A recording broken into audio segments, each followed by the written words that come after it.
Perfect.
Perfect.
What is going on, everybody? We have managed to start without technical difficulties for the first time in an awfully long time. And of course, it's the only week in the last couple weeks that I'm not only not able to stream around Hard Knocks, but Hard Knocks is out on time. So go figure, right?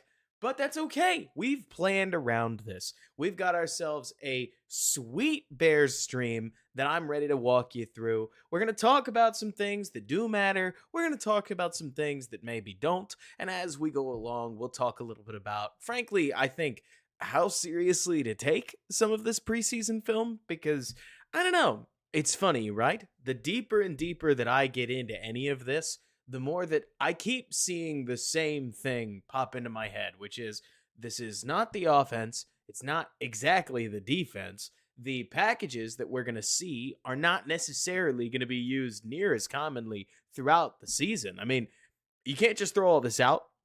It's definitely helpful for getting a look at players like Rome Odunze and Caleb Williams on an NFL field, but, take it with a small grain of salt. And I mean that in the good. For Caleb Williams, I mean that in the bad. For Caleb Williams, I mean that in the good for the defense. I mean that in the bad for the defense. I think it's an interesting topic, and I know it's a little boring of somebody to come out here and say it, but yeah, preseason past a certain point is kind of glorified practice, and that means you gotta take it as content.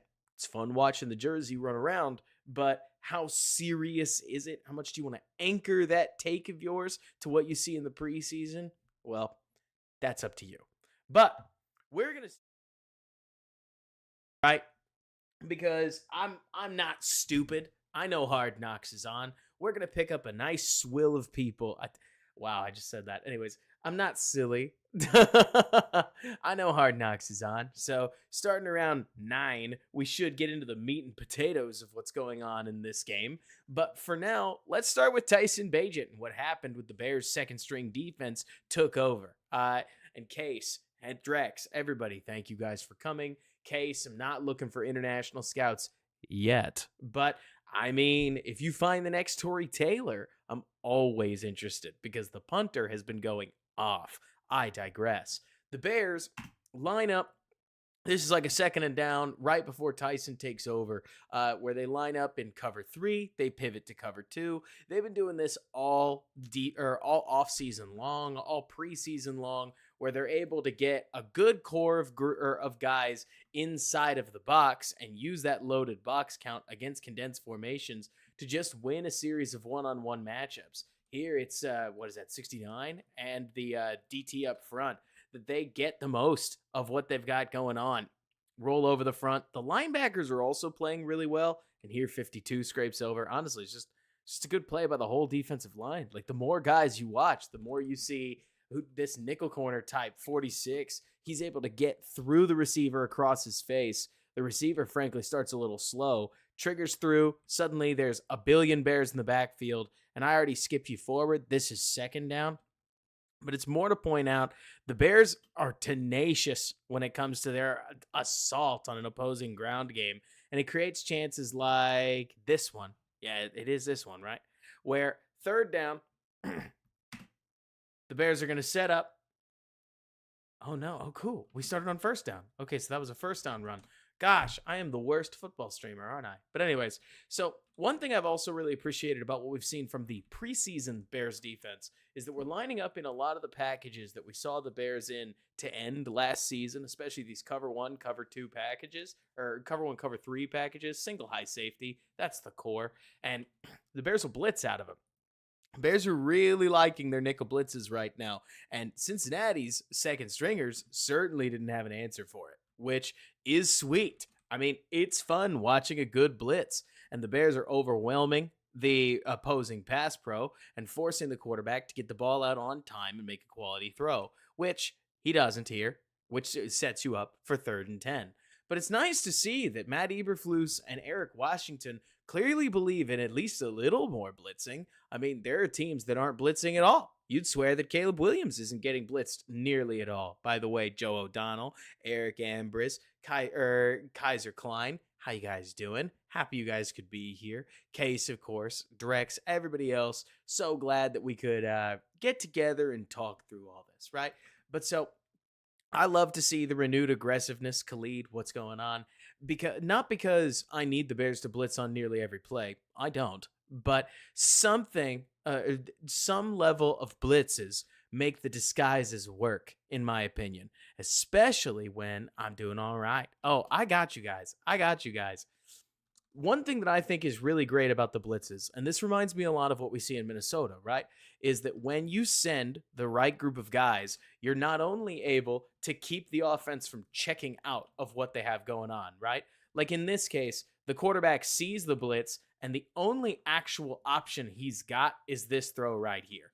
And I'm right there with you, Peyton, where the mug look doesn't work if the backers never go. We'll get to the mug look in a hot minute. But at least, especially early, when you talk about blitzing from depth, part of what makes it work is when your guys start in a position where they could be in coverage. I think in this case, these two could sell it a little better. Obviously, he looks much more relaxed than our guy Baskerville does, right?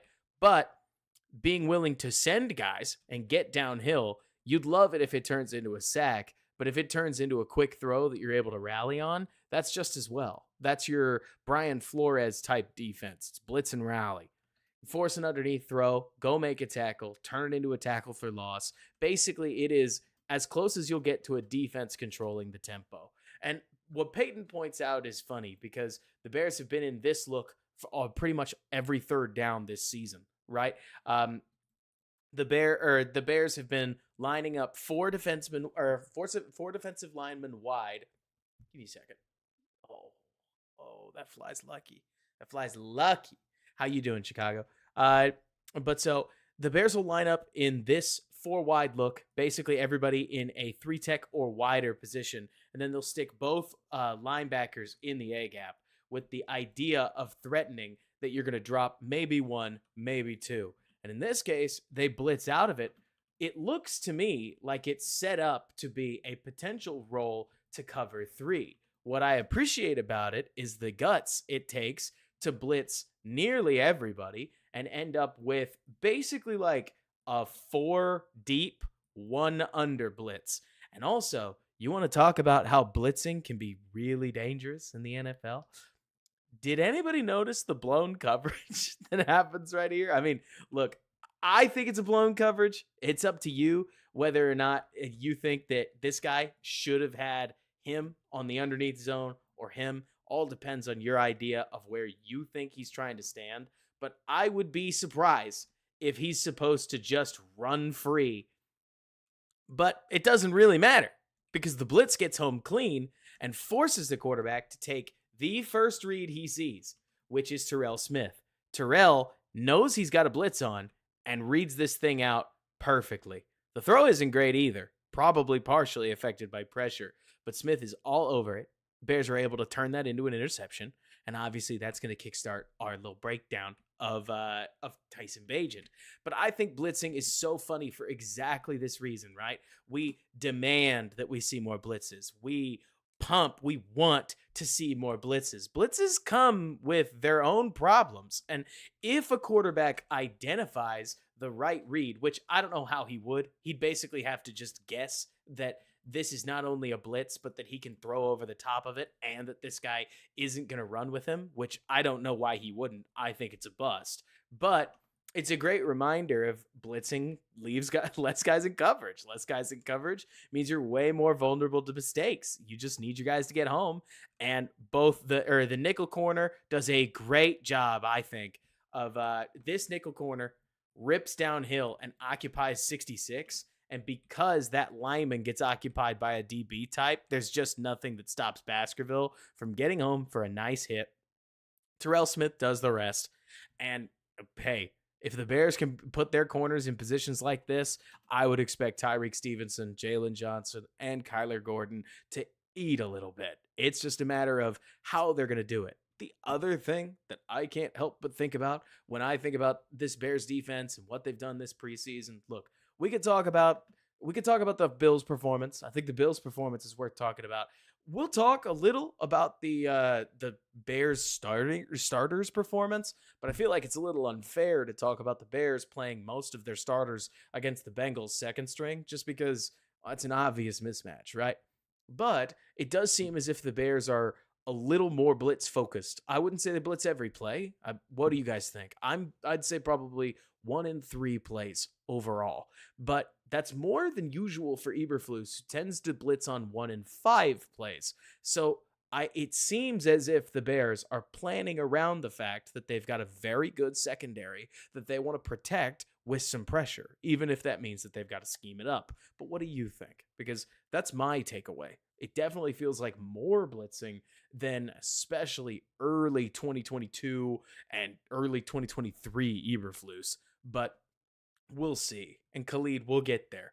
I think it's definitely, I think the Bengals run a different system than the Bills and the Bears do. So there are a lot of looks that Caleb just hasn't seen, but they might have been pissed. That's for sure. I also think Caleb, we'll get there later. We will do that breakdown when we get there. But so the Bears run a little bit of read option here in the preseason. Look at this. It's a little bit of inside zone with a sniffer coming across that's going to set up for Tyson Bagent if he pulls this. Surfs the edge, hands it to the back. The back gets blown up because Larry Borum misses his mark. But that's life, right? Larry Borum is supposed to get up and block this linebacker. Linebacker slips underneath him. You don't need that heavy a breakdown. This is the second half of the preseason. But it's fun to me that they've got a little bit of read option in there, because I personally believe that Caleb Williams can be that guy that can pull it occasionally. Okay. When I was growing up, I'm not gonna date myself. You guys know I'm not that old. But when I was growing up, my brother and I used to joke about how the play action Cutler run was a really great play for the Bears, because whenever Jay decided to tote the pill, he generally toted it pretty well. I mean, obviously I'm simplifying things, but Jay was an athlete, more of an athlete than defenses remembered. So he could burn defenses by getting downfield. I think Caleb is in a similar category. Obviously, his mobility is a little more obvious, but I'm more pointing out that Caleb Williams is exactly the kind of guy that if he pulls it 1 in 5 times, this defensive end is probably going to hesitate on the next 4, or at least you're hoping that he'll hesitate on the next 4 drives at the running back. And the rare time that Williams pulls it, you would hope that he's wide open for a gain. These windows close when you start doing a lot of the things that Justin Fields saw, like scrape exchanges, where that gap is covered and all you're doing is giving up this defender in the run game. Yes, it means that it's tougher when you're running up the middle, but the Bears' offensive line, love them, they're not a bunch of dominators. At least not what we're seeing, certainly from this unit right here. So I'm interested to see what the Bears do in terms of their run game to potentially integrate Williams even just a little. I'm not looking for him to run the ball. You guys know I'm not a big QB run guy, but I think seeing some, just so the defense has to prepare for it, is helpful. And yeah, new poster, he really didn't have any concern for his body, did he? But so I love this play call. I just like the concept. It's basic. Look, I couldn't tell you exactly what the name is. You guys generally know that. But it's sail on this side with what almost looks like a wrong route, because I don't feel like this tight end gets through it quickly enough. But it basically functions as a way to clear space for this corner route right here. And then as a number 2 read, this basic right here, which is beautiful, if you ask me. I love these intermediate passing concepts, and Tyson runs it really well against a middle field closed defense that I think offers him a ton of space. Also, look at this. We've talked about it before. I couldn't tell you look, is it just preseason? You tell me, but keep an eye on these linebackers. I'll even lead the highlight. They see that run fake, and they are bit. 2 steps forward by the main 2 keys. Holder even hesitates, it looks like, at his spot right here, but it's enough. The linebacker underneath is lost. Tyson throws right through him. Big gain. Good solid route by Tyler Scott. It's nothing too crazy, right? All Scott's doing is threatening that seam and then cutting it back, which he does. Threaten, get the corner to turn his hips, throttle down. It's easy. I know, Chicago. It's everything is just preseason. Is like that's part of this. Like, man, I think the funniest part about this, a film review like this, I love what we see from Tyson Bagent here. What would the Bengals run? How would their starters squeeze gaps differently? Would their starting linebackers honor the play fake a little bit more? You tell me. Don't know. I mean, you got to remember that there's a lot of component parts to all of the film we watch, right? Part number one, the downs all count, meaning we can make the assumption that both coaches are trying to win as hard as possible. Number two, we can make the assumption in most games that the teams, because they want to win, have done some level of homework and think their plan is going to work, right? And number three, we can make the assumption that generally speaking, the plays being run that these guys think are going to work, they believe are the best route to score or stop scoring on any given day. As silly as it sounds, those three assumptions are kind of the underpinning to making any educated guess about what's going on a football field most of the time. That's just my opinion, right? Let's see, if we had some joint practice film, I would have a better assumption. I actually agree with you. I really do. It's like, I can't help but watch some, hey, hi, Michael, how you doing, of this preseason film and feel like it's a good look at Tyson Bagent standing tall in a pocket, reading left to right. Look, you can watch his eyes right here. He sees that first read. He knows it's not open. Progresses to the second look. Love the way he plays on time, buzzes right past a linebacker and a corner. I love the fact that the route concept occupies 27, but it's really a matter of how Tyson operates it, gives Scott a good ball, and pops him down the seam. That's good football. But is it the Bengals' best? Is it the Bears' best? Not really. And yeah, I agree with you, Tumultuous. I think Bagent looks much more like a pro. I mean, when you watch his footwork right here, way, way less wasted movement. Not all over the place at all. Clean base. I'm not a quarterback's mechanics guy. More so, I just didn't play the position. But this outside leverage corner, dropping with and Simba Webster is going to turn this route off unless you think you could just make the throw of throws. So Tyson doesn't have to. He hits Tyler Scott. Solid route by Scott. But it is just so funny, isn't it? Where I intend to give you guys the best film stream that I possibly can. Every time we enter one of these, I intend to give you the best stream that I possibly can. And I keep coming back as I build this stream out to this idea of, but don't take this too seriously. It's good, but it's not gospel because it's just a different defense. It's a different offense than you're going to see in the regular season. It's a fun look at what Waldron would do when everything is stripped down, but you guys all get it. We all know I like to think we all know what's going on. Let's have fun with it. Plus, it's nice to watch some of these other guys. Like Matt Pryor's a big dude that's working it. Yeah, Eric, I think that the stuff about Russian Bagent out there is a little, I don't know. You kind of can't feed the troll a little bit. I don't want to make it too simple, right? But there are a lot of people who are going to say Bagent looks more efficient. He should start. And I'm like, yeah, he's a year 2 quarterback. We obviously know that Caleb Williams is going to be a little all over the place. He's a rookie. And he's a rookie starting his first preseason starts. He's got like 20 days until he has to play Tennessee. That's an awfully long time to clean things up. Yeah, plus the face grinding, right? New poster. But I also can't help but think, like, I don't want to be like, don't listen to him, because that sounds like such a parent, doesn't it? But come on, that's just not going to happen.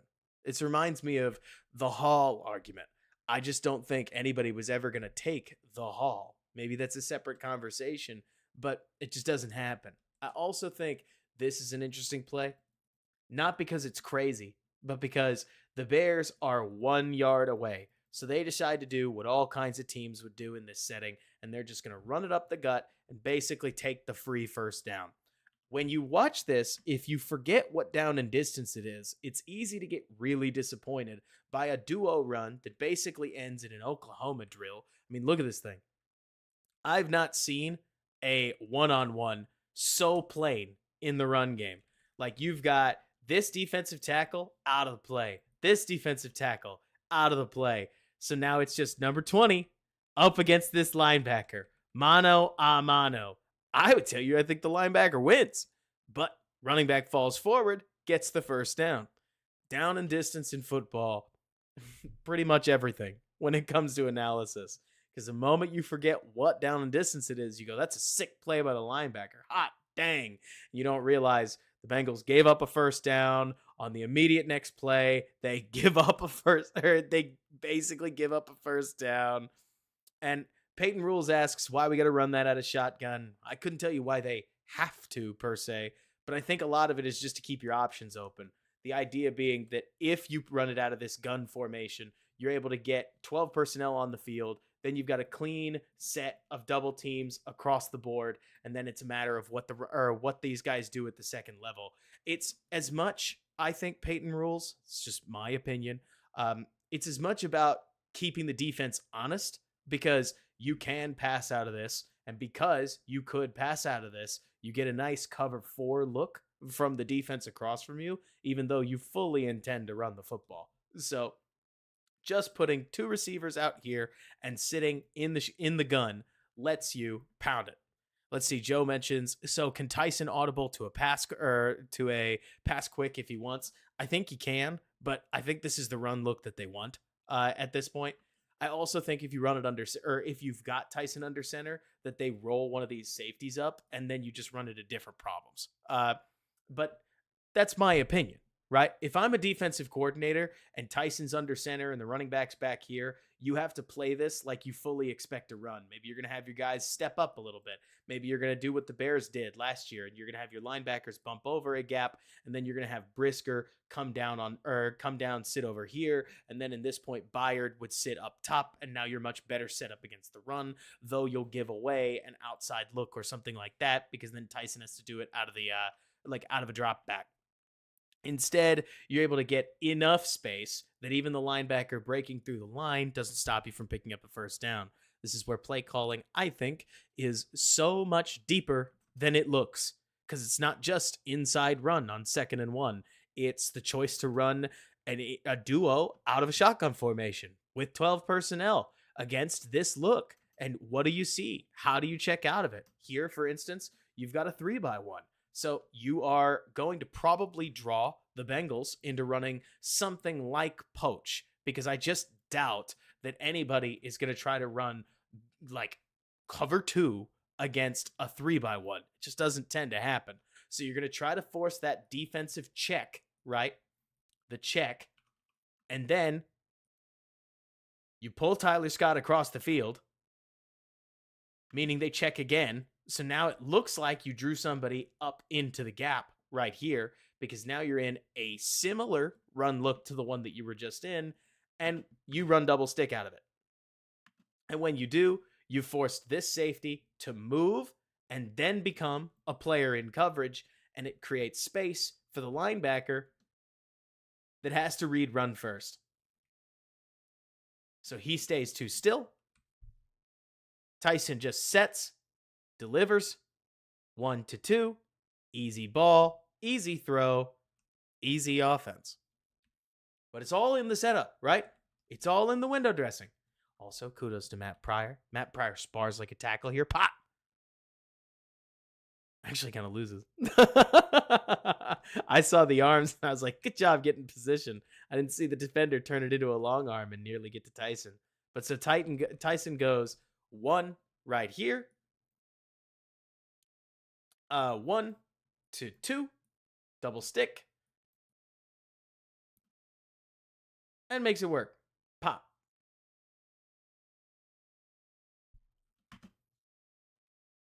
Easy quarterbacking. Tyson looks very comfortable. I mean, I think that those reps that we talked about, I saw somebody in the chat earlier say, I thought Tyson might be a starter until the moment that he threw that pick against the Vikings. old rookies used to do that all the time. The fact that rookies still don't is almost a testament to how good a lot of the rookies that hit the league are these days. So I think it's just interesting to see that Tyson was able to get that experience, comes into this preseason. I think he looks much more comfortable. I'm still excited that he's the backup. Just because you're excited about a quarterback doesn't always mean that you're dying for them to start. But, and I'm with you, new poster, where the question is whether his arm strength can ever stretch the field. But thankfully, the Bears don't have to ask that question. They have to ask if he's good enough to spot start for them. And I think he is. If you needed 5 games from Tyson, you'd certainly hope that you can go 2-3 or 3-2. Maybe even a little better. Austin asks, what's up? Was that intentional grounding, play, a lack of chemistry, or effort? We'll get there in the Caleb section. So here you get the second play of this. They ran it on first down or second down. They picked up the first down. Then on first down, they're still going to try to keep running duo. The Bears are not coming off, at least the second unit. They're not coming off the duo block. The way that I've seen a lot of duo is you run it kind of like zone. It depends on your rules. So a lot of times you'll see that anybody who sees an attacking defender is supposed to just peel off, right? And so nobody does. Like Borum kind of Pryor sort of tries to take 50, but he doesn't get enough on him. So 20 just gets hit. It doesn't help anything that when Borum peels off of the edge defender just smokes 47 and pushes him completely out of the play. So 20's between a rock and a hard place. No gain in the end zone. Happens all the time. And that sets up to the play that I like to think that we've all... No, wait, this is... Okay. It's this one. I don't know what happens here. And I say that because I think what happens here is pretty obvious, right? I don't want to overreact to one football game. I really try hard not to. But our pass-catching running back looks like he's never caught a football in his life. Isn't Travis Homer supposed to be the special teamer that can get open on a passing concept, and then when you do throw to him, he's comfortable catching the football? Tyson throws him a plenty catchable ball here. Not to make Homer relive his worst memories, but if I'm a coach, this is tough. You think so, Tumultuous? Because I think, I don't know, maybe I'm crazy, but it's not like Bagent just rips it to him, in my opinion. It just looks like he misplays it. Like, if Homer catches that, he's able to back into the end zone really easily, and I don't think everything needs to be a lollipop, especially when I've seen what I would swear is running backs catch like hotter heaters almost every Sunday. But that's my opinion. I think there's a ball you gotta catch. If JT disagrees, I didn't get the chance to watch JT's Bagent thing, then I'm welcome for you to take JT's opinion. Don't worry about it. But he won the route. Let me see. If you throw it fast, it's at his head, not over it. I hear you, Tumultuous. It just looks to me like it goes right through his hands. It looks catchable. It looks quick, but it's also the NFL. And I think if you're trying to make this team, then that's a play you want to have. So here, they motion Pettis across the formation. It's Pettis on a corner route, and I mean, he just sillies the corner. This is, I don't know if this is as much Pettis, to be honest, as it is this DB. Like, watch the DB for a hot second, okay? Watch the guy I just circled. He just gets dusted. Don't let me take anything away from Dante Pettis if you want to be high on Dante Pettis for a hot minute, because I think Pettis can get open. Pettis drops a couple different moves on him, gets his weight inside, or he doesn't even really give a hard fake inside. Just one strong step, bang. But that corner just gets beat with a capital B. We take those. Tyson puts a great throw on him. And I almost think Scott knows that Pettis is about to be open. Scott's route isn't anything specific, but man, he's right there. Let's see. Webster? Like Webster right there? You mentioned Newsome is at the bottom? Because I don't think you're talking about the tight end, right? Tight end's probably probably open as far as the NFL goes. But sweet throw by Tyson, sweet route by Dante Pettis. That's all you can ask for past a certain point. But it's funny because I don't think it's anything too crazy, anyways. Uh, it's just a man pull. Like you motion Pettis across, you pull the nickel corner with him. Tyson knows it's man. The moment he knows it's man, I don't even think he needs to necessarily check to anything. But Tyson knows he's the pre-snap read he's looking for, and clap. That's easy. We love good, clean offense. I would also argue it's probably a little on the unfair side. Say what you will about Dante Pettis. He's veteran. I don't think he might be veteran minimum at this point, but he's also a former second. He's also a former second round pick. So that's exactly the kind of guy you're expecting him to beat, at least with his feet. But it's a great reminder of as much as we make fun of Dante Pettis, in my opinion. As much as we've made fun of Dante Pettis in the past, I'm using way too many crutch words. Sorry, fellas. As much as we cook Dante for all the different things he's done in the past, he can get open. And a guy who can get open is, at the very least, I think, an intriguing option to put on your roster, especially if he could show you that he can catch a punt, which I guess that remains to be seen, doesn't it? Would you put Pettis on your 53? You tell me. Here's a sweep with a shot gap. This is nice work. Nice work by Baskerville, who gets downhill really fast. Like, check this one out. Sweep. Sees it. Guns it. He's through everybody. New poster, you say of course not. But I think it's wild because the Bears don't have a sixth receiver. At least not an established one. Like, you've got the 5 obvious, and then who's the 6th? Is it Colin Johnson? Is it Nasimba Webster? You tell me. There's nobody that I think is demanding that they absolutely are required to be on the roster, which sort of puts you in a spot of, okay, well, who's it going to be then? Good job coming downhill.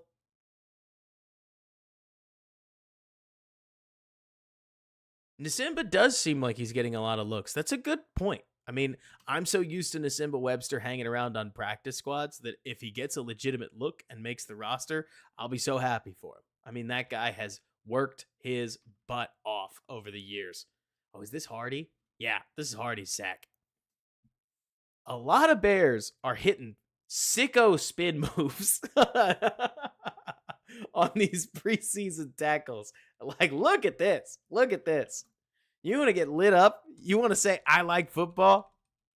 Look at that. That is low light reel material. And then the quarterback helps you out.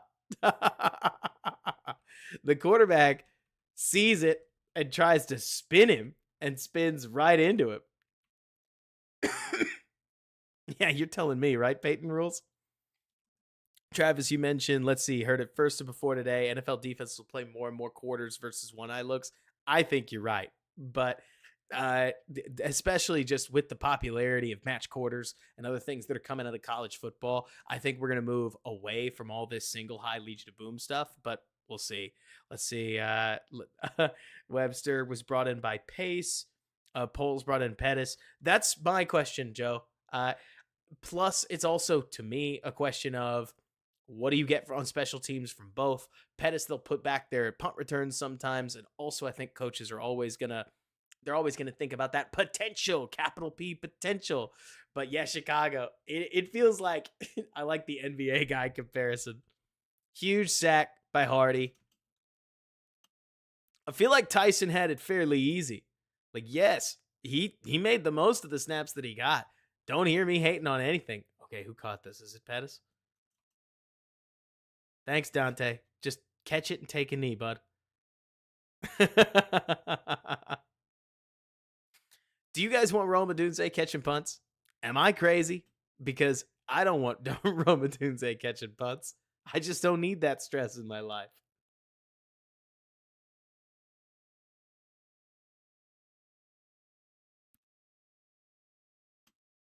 What do we got? 12 personnel. Okay, I love these kinds of plays. I eat these up, man. It's the preseason. It's simple, but all they're running is thank you, Travis. Love it. I appreciate you. Looks like it's just inside zone to the left. But watch the tight ends, right? The tight ends are going to arc block for a jet sweep. So if you remember, like way back when, right? We talked about when we were looking at head coaches, oh my gosh, Brian Daboll and the way that he liked to run his offense. And one thing he did a lot was he built 2 plays into the same play. And I couldn't tell you why, but that always gets me really amped up, showing the defense a double look, because then you can go back to the other one and it looks exactly the same. So in this case, it's going to pull 3 guys out of the run fit. And then, hey, I got you, Travis. Thank you. I'm so glad you like it.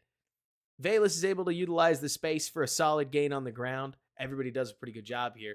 It's not like there's any particular, let's see, is there like a heroic block? Left guard's doing some work. Oh, yeah. Oh, yeah. I don't know who 60 is. That's not a good thing, because chances are there's only going to be so many linemen that make the team. But look at that nice long arm, creating some space for Velus Jones. Then what is this? We get a cover 3 look. Oh, yeah.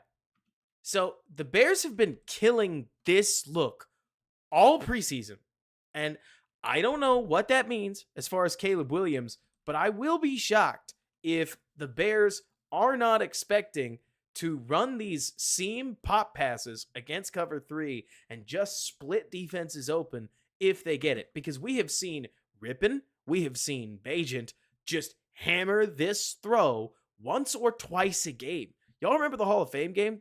I felt like there were 3 of those in that, let alone Bagent gets 1 opportunity to run this same play against this same look, and they go, again, play action, pop it over the top, ball on the, it's a little high, but on the money enough, and Pettis comes down with it. And that, I think, is one of the other funny things about playing quarterback in the NFL. The longer I have watched this game, the more good timing. Let's see. Timing. You'd swear is more important than placement sometimes. Depends on the concept. And I'm definitely not saying awful placement works, right? But this throw is a little high. If Pettis doesn't come down with this, it could be really dangerous. Like that could go straight into it's Bill Murray. Okay, Micah, thank you. That could go straight into the DB's hands. In fact, the DB looks like he's reaching up for an interception as it happens. But this is a sweet catch from an NFL receiver who's paid to make tough catches, and it's only open because Tyson throws it on time. Maybe I'm just burned from you know exactly what. But there's something really pretty about watching a good timing throw. Man, look at that. Just popped over the top of a roboting linebacker. So for those who've never heard of that concept, when a linebacker knows they are beat, right? He knows he is beat by a play action fake. They do a technique called roboting, where they turn their back and they go hunt any potential crosser that's coming to him. So you're going to see that linebacker just bail. They turn their head, they look for a crosser, and 56 sees and just has to watch Dante Pettis hit him for 30 yards. Oh, man. You can even see it on his face, can't you? 56 gets up like rats.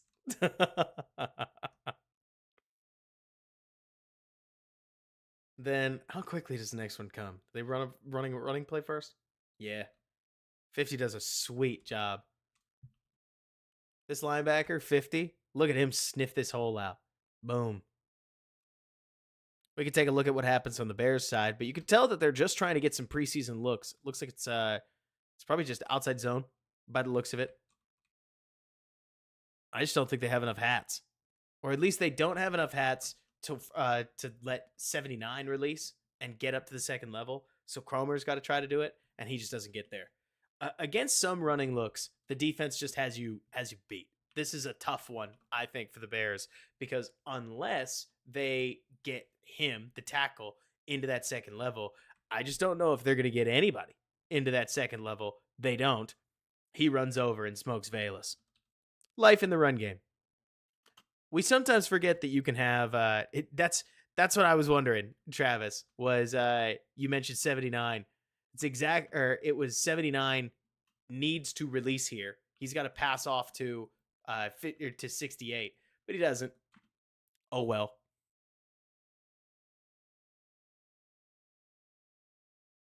Then you get a check. We don't know if the Bears motioned before this, but we see that the Bengals check into what feels like pretty clear cover one man. You see corners looking like this. You think cover one nearly all the time. What does cover one mean? The Bears are going to check, and you know, if you've seen the highlights, you know what this play is. This is really well run. It's basic. It's Dante Pettis, former second rounder, running a slot fade with, I think, like a little smoke route right here. All kinds of space. Enough time. Tyson hits the back of his drop. One hitch. Drops it in a bucket. It's a sweet throw. It's the right call, especially if you can hit the throw itself. And kudos to Pettis here. Ooh, okay, I didn't notice this originally. You watch the corner. I think the corner plays outside leverage just a little bit. Pettis just beats him across his face. Pettis starts inside.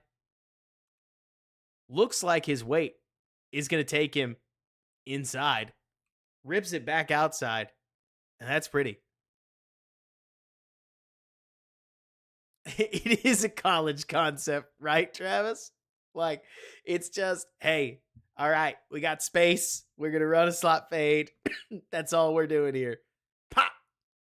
See ya. The ball's really, I think that throws hard. The NFL's a parade of great, well-thrown footballs. But man, that's beautiful. I think Tyson needed this. I know nobody cares. I think Tyson's position on the roster is extremely secure. But for all the Bears fans who still couldn't get Rippon's Hall of Fame game out of their head, I think it was helpful to see Tyson Bagent roll up and knock a bunch of throws down. Looked efficient. It was nice. Akusai, how was Hard Knocks? Is it, once the stream's over at about 11:30, is it worth me staying up to watch it? Be real with me. I love Hard Knocks. I love my 1920 football drive. Is it worth it? Alex, Mike, how you guys doing? Awesome. Love it. Perfect. That's great to hear. Tumultuous, I can honestly tell you I don't know. Tumultuous Titan says, do we keep Rippon on the practice squad as an emergency quarterback, or do we keep him on the 53? I have no idea. But it sounds like my evil master plan worked like a charm, and we now have Tyson Bagent reviewed. For all the people that are stoked to watch Tyson Bagent, you can go back and you can watch the VOD later. But here we go. We can finally talk about the defense, and then we'll talk a little bit of Caleb afterwards. For those who are looking for some just quick overarching highlights, okay? I do want to say this, just in case you don't end up staying up for the Caleb portion. It's and thank you, Micah. Yeah, no more Hard Knock spoilers. We can talk about that another time. But so, one thing that I will say, Caleb Williams looked to me, you know what? Yeah, okay. No, I can say it. We'll just go for it, okay? We talked before the season. Travis, you were there. Most of you guys were there. We have some great live streams talking about Caleb Williams and the way that he was going to translate to the NFL.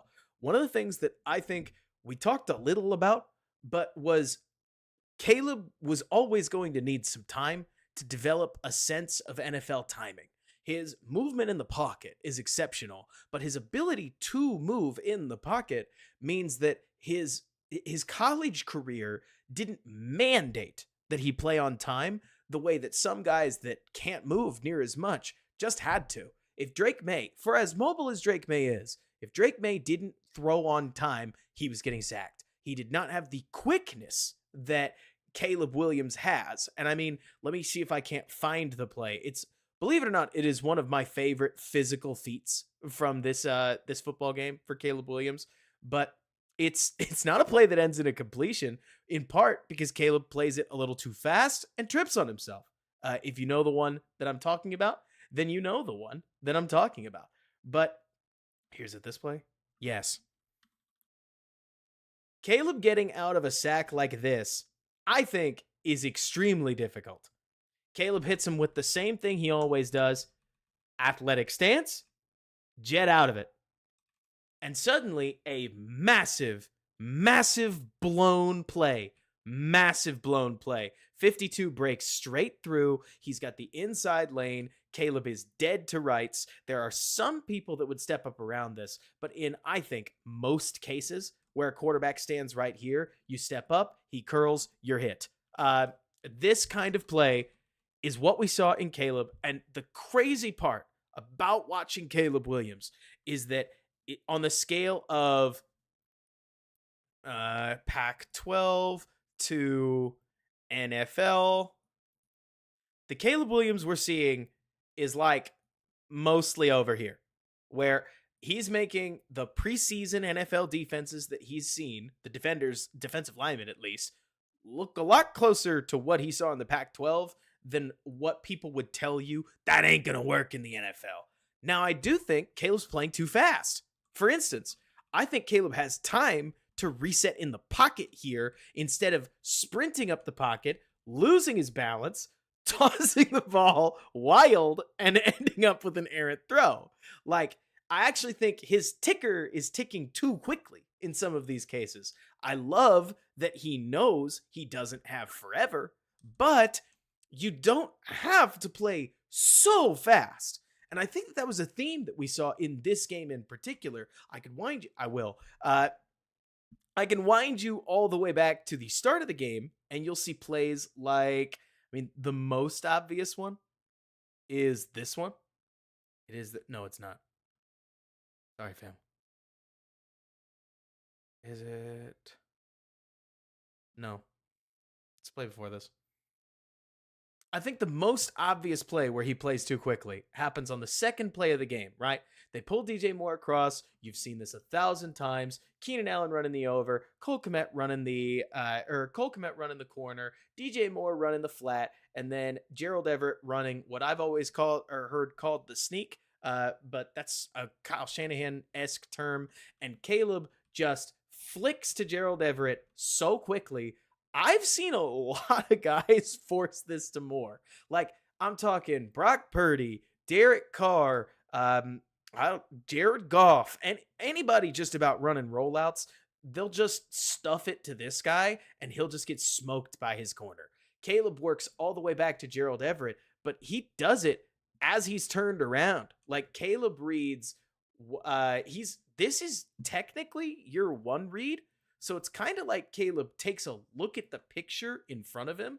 Like, he takes a peripheral look at the box and he says, Everett's the most open, and just hits his spot and throws him the ball and leaves it behind him, right? Alex, we'll get there. I promise we will. But so I say this all because, y'all, we are talking about a rookie. Remember when we talked all offseason about how Caleb, no matter how much we like him, is still going to have his rookie moments? Caleb is trying to adjust the fact that he played pretty slow in college football, and in the NFL, he wants to play faster. And the structure of the NFL asks him to play faster. And when you play fast, you guys think of anything you have ever done in your life. If I ask you to do it faster, what happens? You get tense, you get tight, and usually you get worse. And I thought, especially in the first 3 drives of the games, Caleb looked tense, he looked tight, and he looked a lot worse than he's going to. It's fine. I really think it is. I mean, maybe there's a circle, right? A Venn diagram. The Venn diagram between logic and cope is nearly a circle. So I just want to own that this is true. Also, it's optimistic. So if you want to say, Robert, you're just being optimistic, I welcome that. But this is what I see. Because when I watch a play like this one right here, looks like we're just going to do the Caleb section now. When I watch a play like this, the sprint out to start up the game, and Caleb just sails it above Keenan Allen's head. Technically, this ball is catchable, but it's just the wrong placement. I mean, Caleb's got to push the ball to the outside, out in front of Keenan Allen. Instead, he leaves it high and above his head. Maybe theoretically, Caleb wants to put it on his face, but it's still too high at this point. That's a throw Caleb's going to make. It's a throw you expect Caleb to make. And the fact that he missed it, I think, is a sign of we are real tight. Who knows? Maybe there's a small chance Caleb thinks that Keenan's going to arc a little higher, but I really doubt that. And when I watched this game, all I could think to myself, I guess you probably want Keenan to catch that. The ball tips off his hands a little higher than I guess you're expecting, but it's still not a great ball. It's one that you want Caleb to, or you think Caleb would want to have it back, and you're expecting Caleb to throw it better. And that's sort of, I think what I'm getting at here is Caleb looked to me like a player who was thinking. He looked like a player who was amped up for his first start. Yeah, I know, Eric. I wasn't going to, but life happened, and I couldn't get out of life's way. Eric, this is what happens when I set my entire life up around being free on Thursday or on Tuesday. Sometimes I couldn't get everything else to move. Let me see. I can't remember what the third down play was all of a sudden. Oh, yeah, it's this. So let's see. It's one of those throws announcers say some easy completions to establish rhythm. Exactly, Peyton. Truly. I mean, here's the other piece to this, right?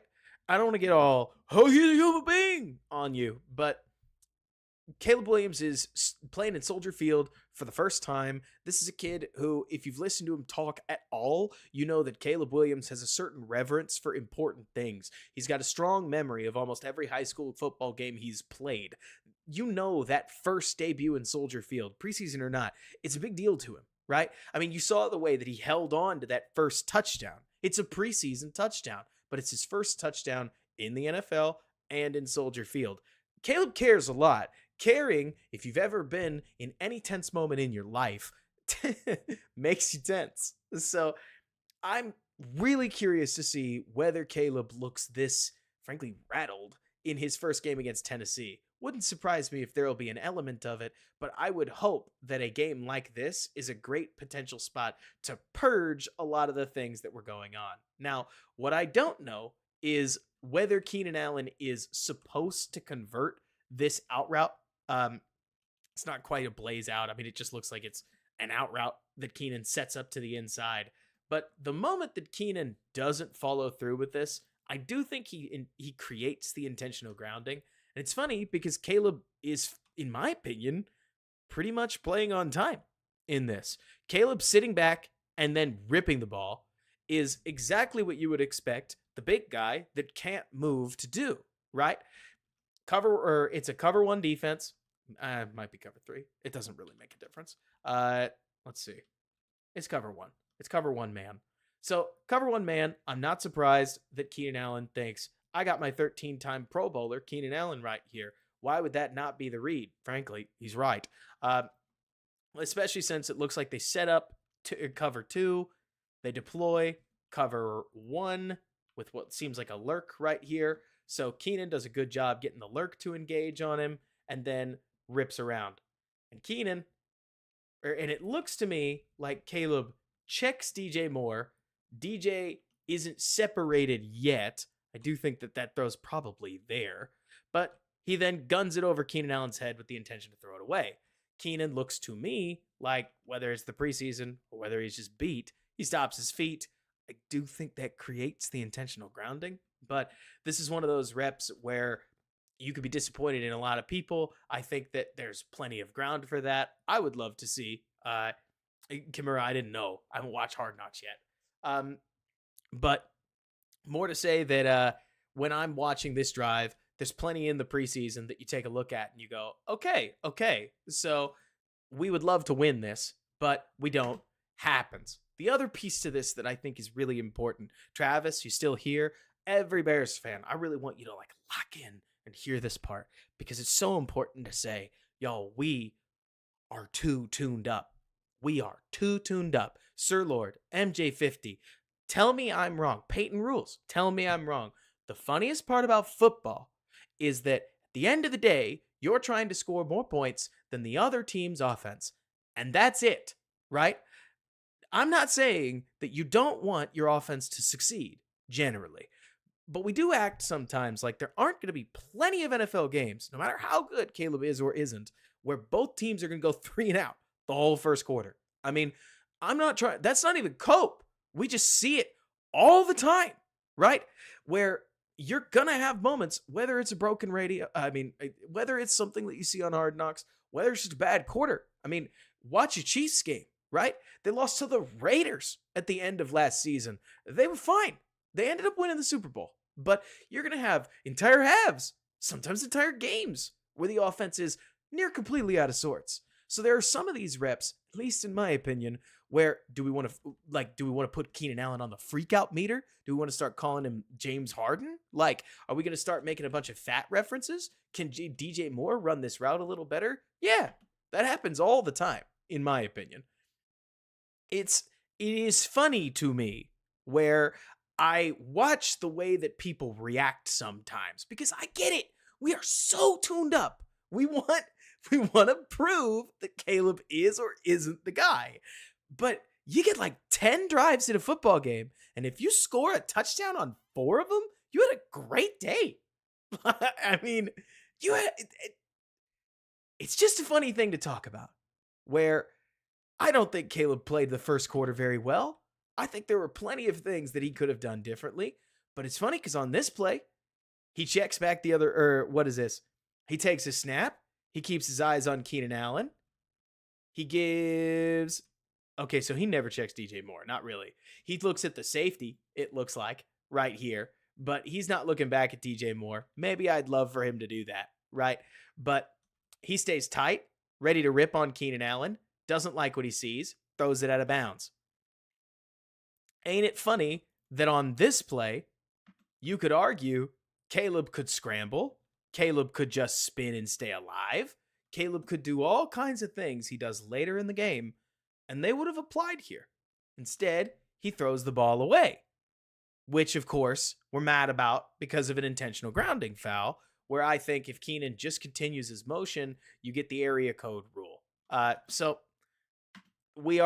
Sometimes I think we're doing a little too much, right? When it comes to getting way, way amped up over every single drive in preseason, when what you should really be getting amped up about is that Tory Taylor, intentional grounding, kicking from the 8, inside his own end zone. What does he do with this thing? Kaboom! I'll talk about the punter all day. Tory Taylor clicks this thing down to the 35. I mean, what a kick. Hang on. Before we get to anything else, Tory Taylor, inside his own end zone, just rips this thing. And if either gunner gets off the line any better, like, kudos to the Bengals special teamers, they jammed up the Bears. If you get either gunner out of this, you're going to click, or you don't need the help of the penalty.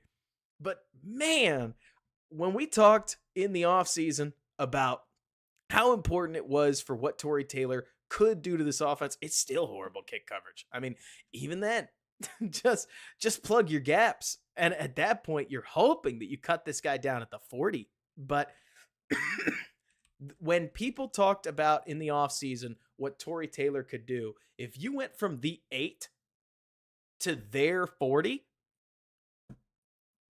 that gives you 30, what is that? Am I doing the math right? That gives you 25 yards until you get to the 35.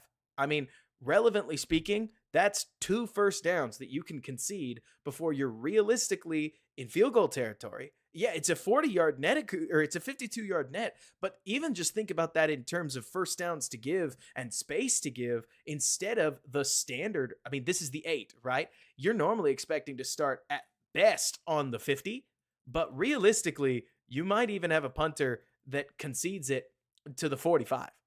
At least Miller Gill would have, right? And so Torrey's ability to rip this, and then you get the penalty? You get the penalty? It's a face mask? They start at the 20. You go from the 8, with the help of a penalty, to their 20. No points. There are going to be moments where the offense is going to stall, Caleb or not. I love the fact that the Bears have a legitimate field flipper that is able to just pump the ball the other way and set the defense up to where, don't worry about it. I mean, it's massive. It is massive, if you ask me. That's awesome, Bearski, and I owe you an appearance, by the way. I frankly owe you at least a DM or two. I have been flooded.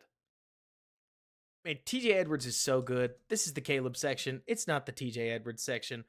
Gervon Dexter does a great job on this. Look at him. Look at our guy. Look at our guy. Right? We get into a gap. We work our way to the other gap with the slight help of a bump from 52. And we even make the tackle. Yay, Dex. Good job, Gervon. Jokes aside, I think it's great seeing Gervon Dexter get nice and low, work across the body, second string or not.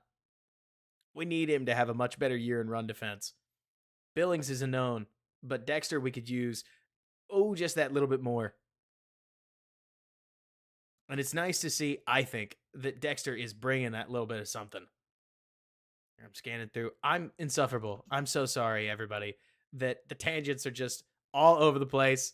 And they're partially all over the place because I'm sitting here like, well, I want to watch the defense. I mean, we probably caught this one live, right?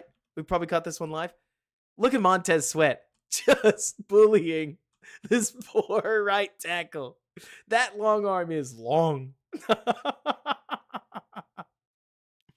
Oh, man. See you later. And then who's that on the other side? Is that Walker? Probably, right? And then is this Jalen Johnson and Tyreek? Tyreek's going to take his man inside. Did we see the Tyreek Stevenson quote, by the way? Did we see it? Because Tyreek Stevenson, Case, did you see this? Because you're going to love this if you didn't. The reporters asked Tyreek Stevenson, hey, what have you learned from going up all offseason against DJ Moore, Keenan Allen, and Roma Dunze? Did we see what Tyreek Stevenson's response was? Because I'll tell you, but I'm going to give you like 5 to 10 seconds. Yeah, Case, you're going to love it. Case, his response was, yeah, I learned that I'm him. Which, that's my DV. I want a DV that looks at everybody and says, what did I learn? I'm that dog.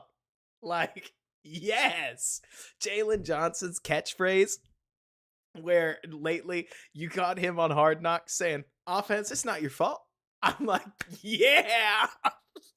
I would love a season of DBs that are just dominating. Like if we get a season of Kyler Gordon, Tyreek Stevenson, and Jalen Johnson just locked in, oh my goodness, you guys are going to see me just about lose my mind, because that's exactly what I want. Just a lockdown DB room that makes it hell on opposing offenses. And then the best part is Caleb can just take all the credit. I'm not saying that he should. I'm saying this is how NFL narratives work. They're going to say the Orlovsky types, right? They're just going to say that they're going to spend the whole game saying that's Caleb Williams' leadership. That's amazing. But it's like, man, Blue Dragon, you got to remember, I timed this out. I wasn't stupid. Sorry. I know we were all watching Hard Knocks. So I think, Eric, the DB play allows them to blitz more. You got to remember that, let's see, Tom Brady willing his defense to get an INT. The funny part, Eric, about blitzes, no, I don't think people talk about this enough, Okay. We talked about it a little with Terrell Smith over on the other side. A DB knows whether they have a blitz or not. This goes back to, if you remember, do we all remember the quote? Or not the quote, it's the clip when people were like, Darnell Mooney, Jalen Ramsey had a family, because Darnell Mooney hit Ramsey with a wiggle and beat him up the field while Ramsey stood still and Mooney ran past him. We know that happened because the Rams had a blitz on and Mooney is running a go or a post, and they don't think Foles is going to get the throw off. They think we've got a +1 blitz. The blitz is going to get home, so I'm going to camp out here, and if they convert this thing into a slant, I'm picking it off. What does this mean? This means a play like Terrell Smith's interception that we saw. Good play by Terrell, especially because of the awareness. A DB knowing they have a blitz means that you can put your weight on your front foot and jump in front of anything, especially if you see your guys getting home in front of you. Like, jump in front of that route, be soulless about it, and go turn a sick pressure into a takeaway. It just also means that, like you're talking about, Eric, it mixes up how the defense or the DBs are going to play individual downs, because on some of them they're going to leverage as aggressively as possible because they know that they know they've got an opportunity for a takeaway. And then on other plays, this is a sweet one by TJ Edwards. They got a double. Dex does enough to engage the center, and Edwards shoots the gap. He's all the way in the gap, and then Dex plants his feet, gets up under the guy, throws him off, is able to make the rep work from there. This defense could be ferocious against the Bengals second string, but they could be ferocious. Like, some of the stuff that we're seeing from this defense, I think is really fun. Especially, to me, plays like this. I think Kyler Gordon is a really good actor. He sells that he's not blitzing, gets downhill, tips a pass away, and he knows it too. I think Kyler could be I hate the Swiss Army knife term, but he's a really good candidate for one of those defenders that can make the whole thing work a little more than it should, just because he is really good at playing a lot of roles. Tumultuous, I hear you. Oh man, Case, you sound like you haven't watched this game then, because if you liked that trigger, then you may not know what's coming. Let's see, is it this play? No. But it's on its way. What is this, third down? Oh, it must be later in the game, huh? Good job by Owens here. Look, I like Elijah Hicks enough. I respect that he wears the uniform well, but I am very excited that the Bears have a second safety that isn't a complete liability in coverage. Smitty, how you doing? What's up? Excited to see you. Now, can the Bengals punter flip the field? I cannot remember. So let's take a look. Where did he punt from? Not the 8-yard line. Punting from the 35? Kick. Returned back to, did we get to our 35? No, the 30, 45-yard net. Torrey might be different, which I'm about. I don't know if anybody's got 4 Case, and I don't know if anybody's going to really wear 4, right? Nah, not really. Not like our dog. But that's okay. Pour one out. Is it a 35-yard net? Because it's the 35 to the... Oh, boy. That's a bad punt, isn't it? But Akusai, don't you feel like this is normal? Like, I'm not trying... Oh, Swift is 4. I'm so stupid. Anyways, Akusai, I think one of the funniest parts about all the football I've watched is when I really started thinking about punting, it was weird to me how many punts I could think of from like the 35, the 40, etc., that just weren't very good. Especially when you got some of those punts around like the near 50-yard line where they'd put it in the end zone and then it'd stick the ball at the 20. Like, it is really neat. My favorite punt from Torrey. I can't believe I'm really thinking about Torrey this much, but my favorite punt from Torrey's coming up. I love this next one, but let's get through the offense first. That's what you really came here, right? Or that's what you came here for. Bears run the ball. It's the preseason. You got to run the ball. I think anyways. I mean, I've seen it every time where, yes, on normal offensive drives, you're also going to run the ball. But here they go, inside zone. I would love to see them in the future. Don't run it against this look. It's just me. But especially if you're running an inside zone and you already have hat on hat on hat with just the defensive lineman, we can do anything else, right? Does not have to be a pass. I know I am literally that guy who goes, but couldn't we pass it here? Almost every down, and I understand that. But a run look like this just makes it really hard because 65 and 64 are both going to track up like this because normally they would combo block. And so Blasingame is going to have to do something. He honestly doesn't get much of anything. And then Herbert, I guess, doesn't want to go there. Puts his foot in the ground. It's probably that he's just struggling to read where Shelton's guy is and isn't. But cuts back, ends up hit 2 yards. I think that's a tough run look. Now, I love this, and it wouldn't surprise me if this is an audible. We don't have the early tape to prove literally anything. But against a double mug look like this, the Bears are going to run a toss out, and I love that call. I couldn't tell you if it's Waldron wiring it in or not. But if this linebacker doesn't drop, you have a sweet toss out one-on-one. Instead, it is a true one-on-one. The linebacker makes a really nice play. You got to tip your hat when you see one.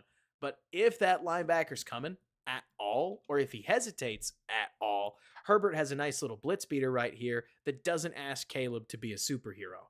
I'm okay with all of those run play types, especially if you're checking into something like this, because against that kind of a look, if they blitz, the toss out gets literally around them, and then you've got a nice jailbreak. Basically turns into a screen. Also, yeah, I mean, you could make a highlight reel out of Coleman Shelton snaps hitting Caleb dead in the hands.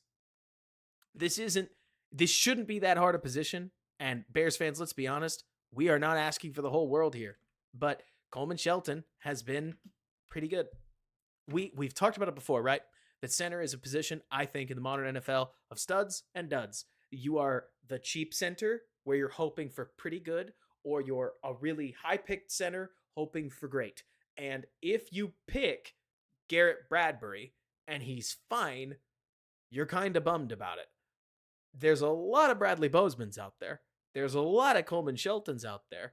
And Shelton is exactly the kind of guy that we might be looking, dare I say it, Bears fans?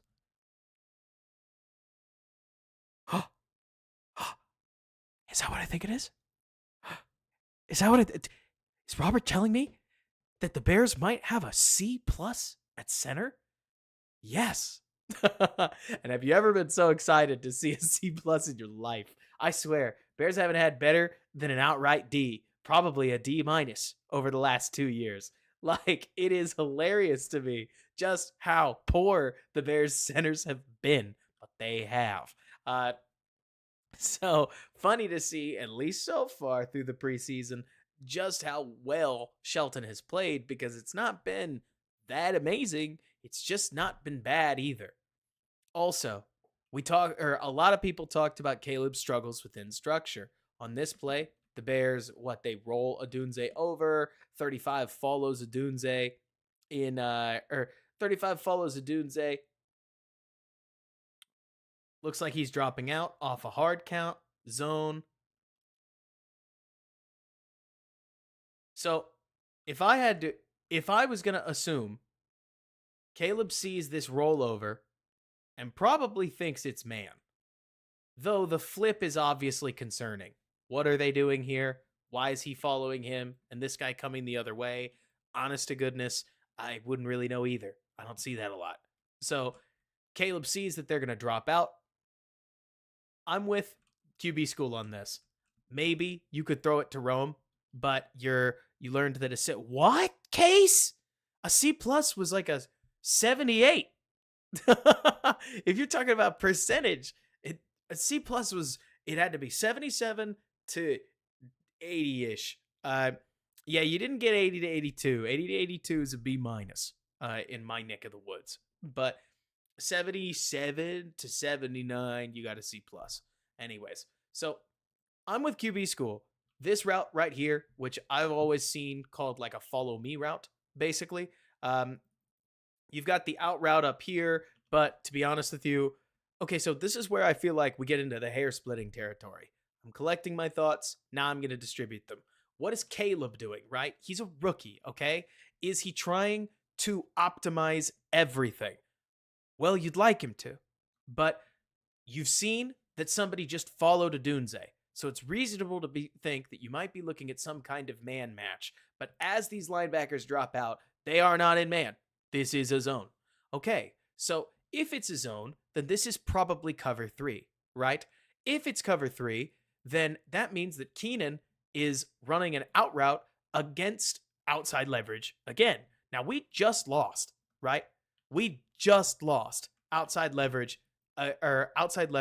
running an out route. Third down last series. We do not need to go back there. Or at least if Caleb's thinking that, I'm not surprised. Rome is a decoy here. He's just clearing space for Everett.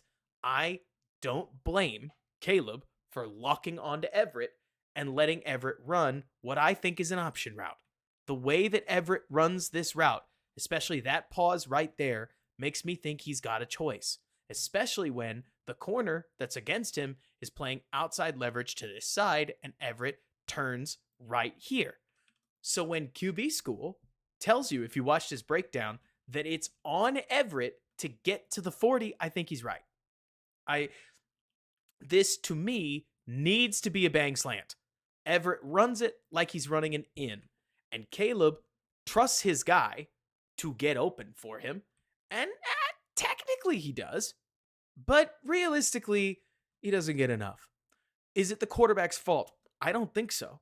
I think that the play call gives Everett the flexibility and the space, because you've got one space clearer here and one space clearer here. You're basically just trying to create this little box to throw into, and it simplifies things for your quarterback that doesn't have a completion yet, right?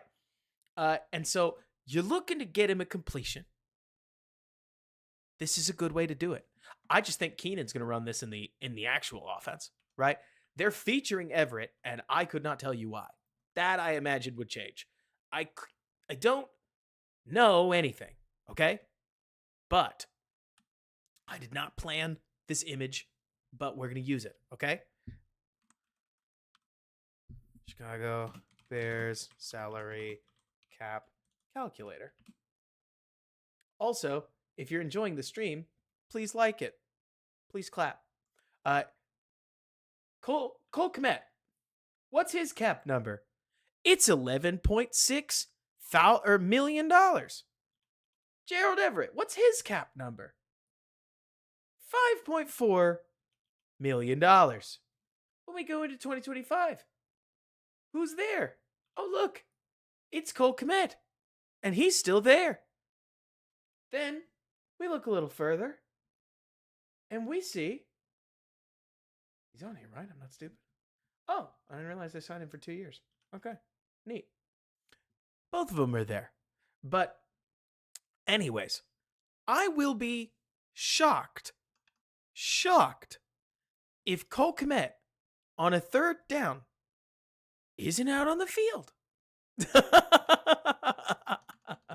Hey, it's possible, right? But when you talk about the difference between preseason and the regular season, this to me is a great potential example. I will be surprised if it's changing offensive coordinators and all, if they're taking Cole Kmet and making him a 45% of the snaps kind of guy for the price tag that he has. Maybe. Anything's possible.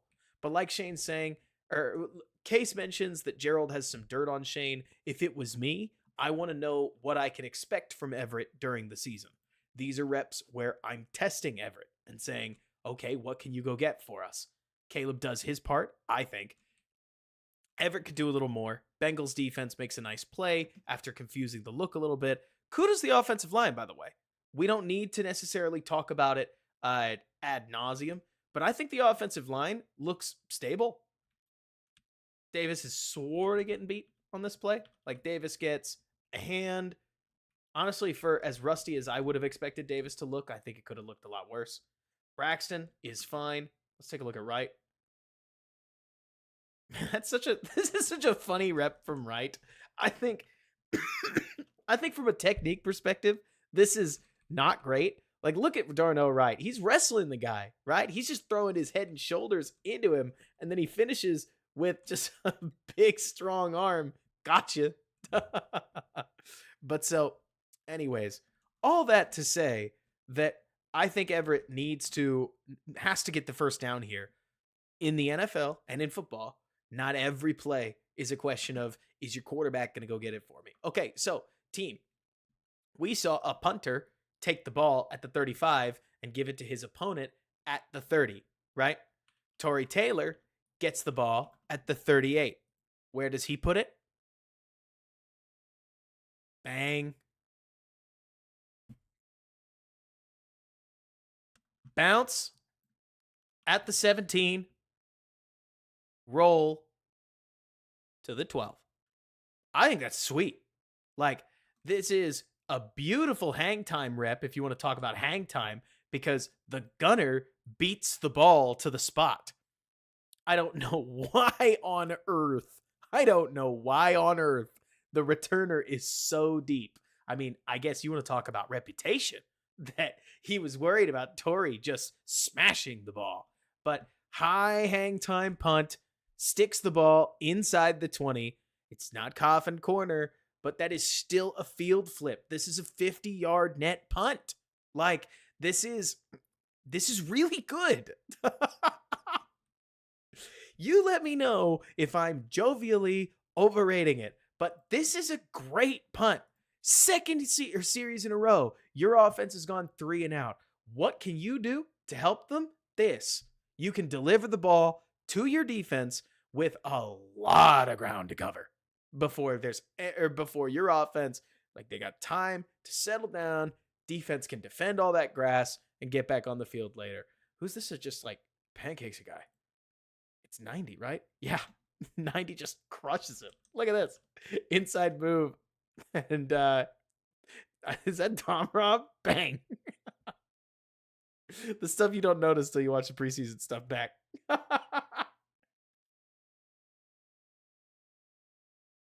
Tom Rob, wait a minute. Do we got any WWE guys in here? It's not this vicious. It's not vicious enough to qualify. But all I could think as I look at this is, it's a spear! Spear! Big time edge. So we'll scan through the defense. We can come back to it later.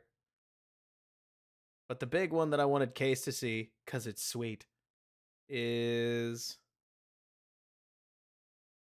not that. We don't want to talk about that.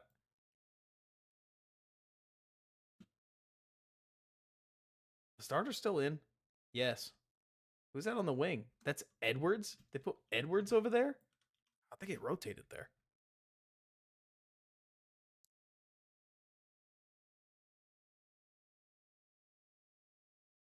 So, Alexander, I kind of want to talk about that, if you don't mind. Give me just a minute. Do we get a Billings play? I will stop and rewatch every Andrew Billings play, including, but not limited to, this one right here. Tilted nose, baby. Long arm that center, baby. I'm working into your gap. Sit down. Can't stop Billings. And then you get this. Case, tune up. Goodbye. I never saw him coming.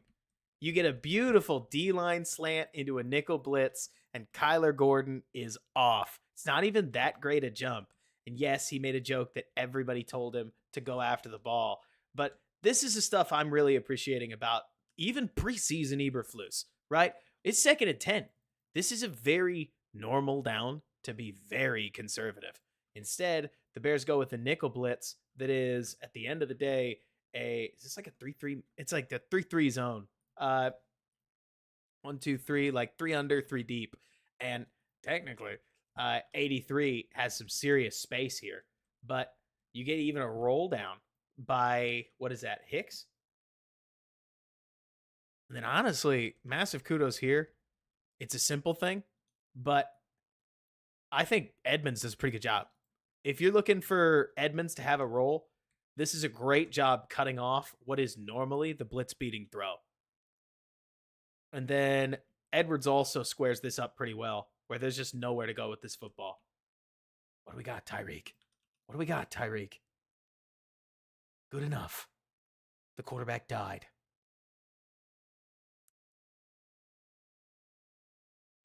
What was I saying earlier? Tumultuous. What I was talking about was on a lot of heavy blitzes. So like a +1 blitz in my experience, I've not seen near as many quarters. I'm talking about what I've seen. Never coached it. DBs won't cheat until you've got like a +2 blitz. If you're sending 2, so that would be Kyler's going and Edmonds is going. A lot of times, the 5 that are in coverage, here I'll like give them little squares. The 5 that are in coverage in this scenario know that there is no way that they are going to hold up if they send all 5 threats. Frankly, if they're sending all 4 threats. So a lot of those defenders will just expect the pass rush to get home and basically say, yeah, if they get off a deep throw, we're hosed. So they're just not going to, especially because we've practiced this and we've run it a lot. So on a play like this, you see all the underneath guys. If you watch Hicks and the linebackers, they're all planning around very specific throws. Like, look at Hicks right here. What's he watching? The quarterback. What's he expecting? A slant. And he's going to take that something to a house. And then TJ Edwards breaking right now on the underneath ball. Tremaine Edmonds watching right now for the crosser. There's a blitz timing to this where everybody, frankly, except Tyreek Stevenson, is just diving. Because especially if the blitz looks like it's getting home, then there's only so many things the quarterback's going to do, or else he's going to get put on the ground. Alexander, I wouldn't be surprised if Flus keeps it up a little, but you got to remember, Flus doesn't think that his defensive line is going to just mollywop opposing offensive lines week in and week out, and he shouldn't. I mean, if you asking me, Alexander, I would personally, I would just go try to just about kill Will Levis. I mean, okay, hang on. Way too graphic. That's going to get pull quoted anywhere. If it's me, that Titans offensive line, you do not need to bring the house, but you could send one. You could play 6 cover on 5 receivers, especially 6 cover on like 3 or 4 receivers against that offensive line. Make them beat you, right? I want Will Levis to throw that ball. I want him to put that thing up there because especially once you start the takeaways with this Bears defense, it seems like they just turn on the faucet and they don't stop. Now, that's a very takesman take, right? But Will Levis, of all of the quarterbacks on the Bears' early schedule, I think is most likely to give the ball away. So that's something that if it's me, I want to try to make him do it, especially because with the Titans not playing their starters in the preseason, there is a chance that they come out fairly rusty. I mean, obviously, it remains to be seen that Titans offensive line is playing against Jeffrey Simmons every day in practice, and Harold Landry's no slouch either. So they could easily be ready for Montez Sweat, Javon Dexter, and Andrew Billings. Let's be honest. But that Titans secondary is pretty good too. So we'll see. I don't know what that's going to happen, but I don't think so, Eric. I mean, check me on that, but I don't think the Titans have played yet, at least not in the preseason. Please do check me. There are some times where I make a statement off of something I heard once and did not have time to go back and verify, and this is one of those, right? Caleb and structure. Caleb needs to play with more timing within structure. That's timing and structure. Like, who cares? It's the preseason. This is 8 yards, whatever, right? But at the same time, if we're going to agonize about it, then at least we're seeing a quick throw over the middle where we just pocket it within Tampa 2 and take our 8 yards. Let me see. Yeah, maybe you want like a little more anticipation, but that's where a nice arm and a nice release can just save you. Oh, man. I like this look a lot from Cincinnati. I'll be honest. Like, and frankly, I appreciate it. Somebody mentioned earlier, Khalid, are you still here? Somebody mentioned earlier that they speculated that maybe Cincinnati was embarrassed and threw a lot at Caleb to try to, I don't know, do something or other. I appreciate it. I think these kinds of looks are what you're going to see in the regular season, where you get a bluffed nickel corner and then, or a bluffed nickel blitz, and then you, let me see, Alexander, that's hilarious. You get a bluffed nickel blitz into a two-man blitz on the other side. Like, so you get the watch me over here into another blitz over there. That's sick. that's pretty good. So Caleb hands the ball off and never knows that his dude is got no chance. Rome can't dig him out. Running back gets crushed on this play. Man, that's sweet.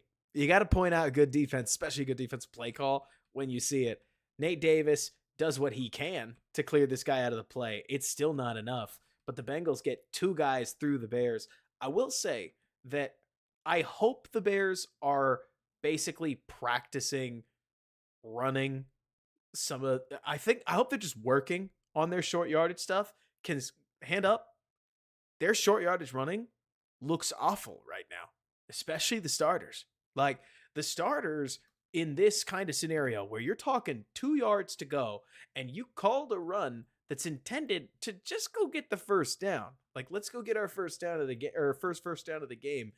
I swear the Bears have gotten stuffed or lost yardage on most of their run attempts in this in the preseason so far, where especially if they just needed a little bit, they're getting rolled. So hopefully that changes, because right now it is feeling a little too much like the offense is Caleb or not. Like, Caleb's going to throw it or nothing's going to happen. And you get the occasional cutback, you get the occasional moment of offensive creativity, the occasional explosive, but their down-to-down running is not getting them much. And so then we've all seen this one, right? Cover one man, it is as cover one man a defensive look as you're going to get, which means Caleb Williams is going to take a look at DJ Moore down at the bottom of your screen, and 28 is just going to beat him. Better now than in the preseason, right? Slant route, boom. Great play by the defensive, or by the corner. I think you'd like maybe a little more from DJ Moore, but if I can be honest, these kinds of like route running moments, believe it or not, they've never been this thing. Or they've never been DJ's thing. DJ, in my opinion, is more of an explosive cutter. And yes, there's some stuff that he can do off of slants, but he's never really been a wiggle guy, I think, so much as just a tank with the ball in his hand. I think he's insanely productive. I think he'll probably win his fair share of these in like the regular season. But 28 did a great job of seeing this. And Caleb delivered a great ball for it. It's just a nice catch. Also, hey, we got any Rome fans in the chat? This ain't a bad route from Rome Odunze. This is probably my favorite thing about Rome, that when I watched Washington, okay, the weirdest thing I saw in Washington's tape, I wish I had time to make the video I had in mind for it, but so here's the line of scrimmage. The weirdest thing that I've seen in Rome's tape is that he's got this gear from 0 to about 15 yards that he just lets off of when he gets deeper down the field. It's as if he's never played with a quarterback that he thinks can fully let him just run under it. Because off the line right here, he throws the press off and spaces his corner. That's pretty good. Like, that's a full step. It's a simple route, whatever. But if you're looking, we saw Rome run a couple bad routes in that first game. This game, I think Rome runs a couple good ones. And those are exactly the reps that you're looking for, I think, out of the number 9 pick. Hobo Togo, how you doing? And it's so funny to me because there's so many people agonizing right now. Grant Lake, if you're in here, I know you've seen it. I know everybody's seen this stuff where people are looking at this and they're nervous. If it's me, I think this is sweet. Like, Caleb Williams takes the snap, knows exactly where he's got to be, and throws a great ball through the window. What more do you need? Like, yeah, I want DJ to win this too. Better to lose it in the preseason, don't you think? You're going to win some. You're going to lose some. So the process is exactly what you want. The results aren't. But we get mad about process later. So I do think it's funny that outside of the first drive, where I think Caleb looked way too tweaked up, in the second and third series, the second, third, 3 and out, you see Caleb do what I think he probably about should. He just gets betrayed, basically, by other things that are outside of his control. That's life at quarterback. I mean, look at that ball. Look at that ball. You put it any closer on him, and 28 gets a better hand on it. That's just a sweet play by the corner. Oh, yeah. Also, nice little shout out to our pocket bros. Oh, yeah, Darnell. Oh, yeah, Darnell. Look at this. 99's like, I'm going to go through the... Okay, I'm about this. 99 says, I'm going to go through you, bro. And Darnell Wright says, yeah, like hell you are. Just sits him down. Like, look at how little ground the dude gives up. That is that's one step, re-anchor, you're done. The guy does not look light either. Not that he looks crazy heavy. And again, probably back up. But I love watching Darnell, especially in strength competitions. Dude is a beast. Then how's Braxton on the other side? Okay. You want my hot opinion? You want my hot sports opinion? Two things can be true at the same time. Okay. Number one, I think Ryan Poles drafted Karan Amagdaji to give himself leverage against Braxton Jones, demanding $22 million as an extension next season. That's thing number one. Thing number two, right now Braxton's winning it because with we are really early in this thing, but with Karan working his way back from injury, you thought he's looked rough, Chicago? I think Braxton's looked fine. He loses one rep, don't get me wrong, but you need some stability, and Braxton right now looks pretty stable to me. That may change when we get to the regular season. We're obviously early in this thing. And then Torrey really lets me down here. You give me two other beautiful punts, and then we spot this one at the running 20. The dude had faith in you, Torrey. The returner believed in you. Set up at the 17. And we kick this ball to the 27. We can do more, Torrey. We can do more. With great power comes great responsibility. But at least the coverage team has our back for once. Does he really, Eric? He does.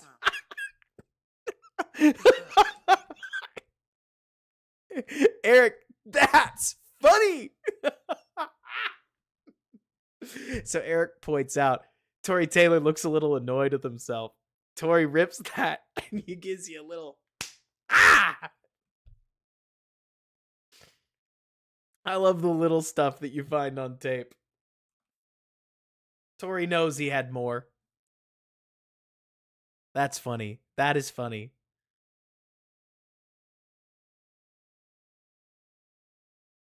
Can you tell it's just the evening after Hard Knocks and we're just farting around? Oh, yeah. I mean, Case, look, everybody in here, if we played any basketball in our life ever, you do not have to have. But it has been wild to me as I've just tried to learn to shoot a basketball decently, how when you start shooting it a lot, you know as it comes off your hand whether it's in or not. I mean, sure, sometimes you think it's in and you hit the back rim. Other times you think it's out and you bank it, or it floats in off some weird angle. But it is amazing to me, Case, at how often you let that thing go, and you know immediately it's off, and it's off to the right. And so Tori lets that thing off his foot and immediately knows I screwed it up. And that's funny. Let's see. Who's always looking for work? Oh yeah, man, you gotta love Tevin. There we go, Rome. If you can believe it, I missed this play live. I hadn't rewatched it. I have never seen this. That's a nice little burst gear.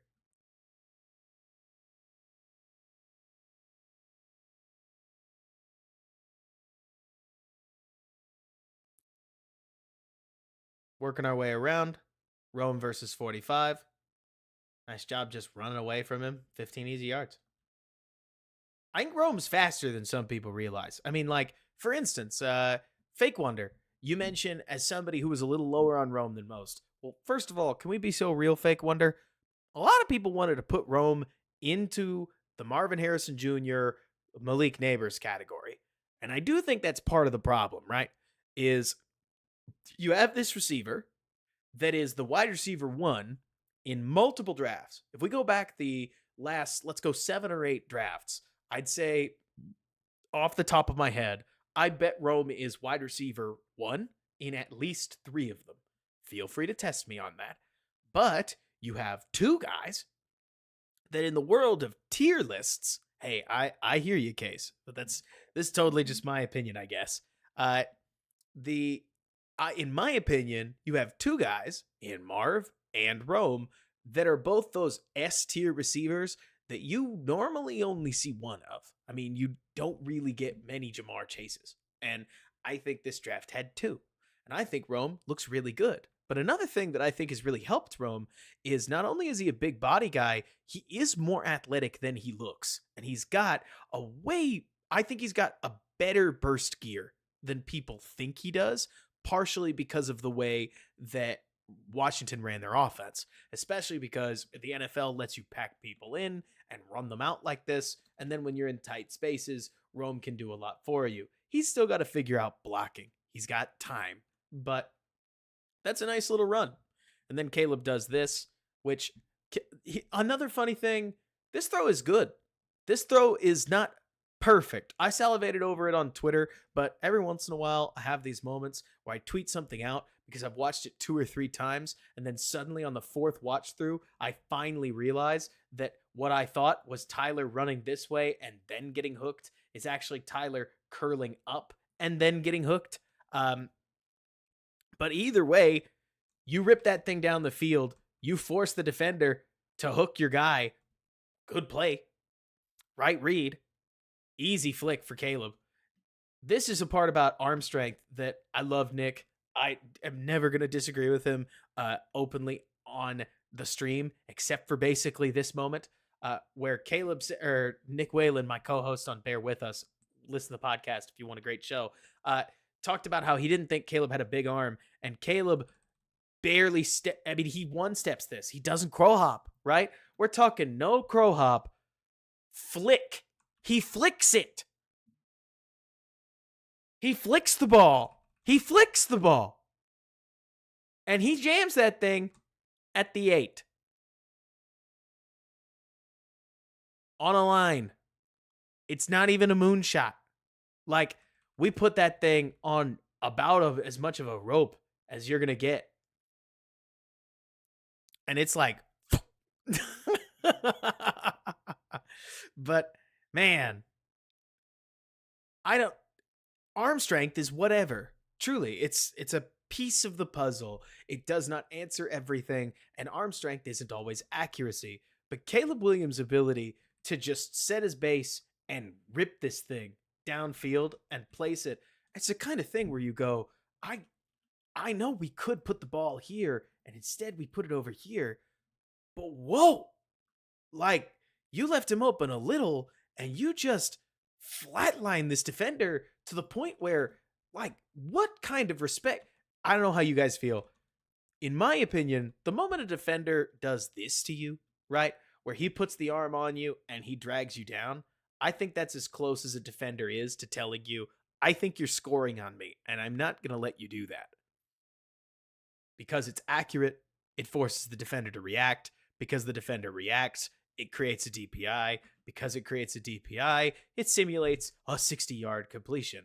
And now an offense that hasn't gotten but one first down is suddenly knocking on the door. I agree, Eric. I would love to see if Scott could close on that. But also, I think that this is a nice reminder of what Scott's role is going to be.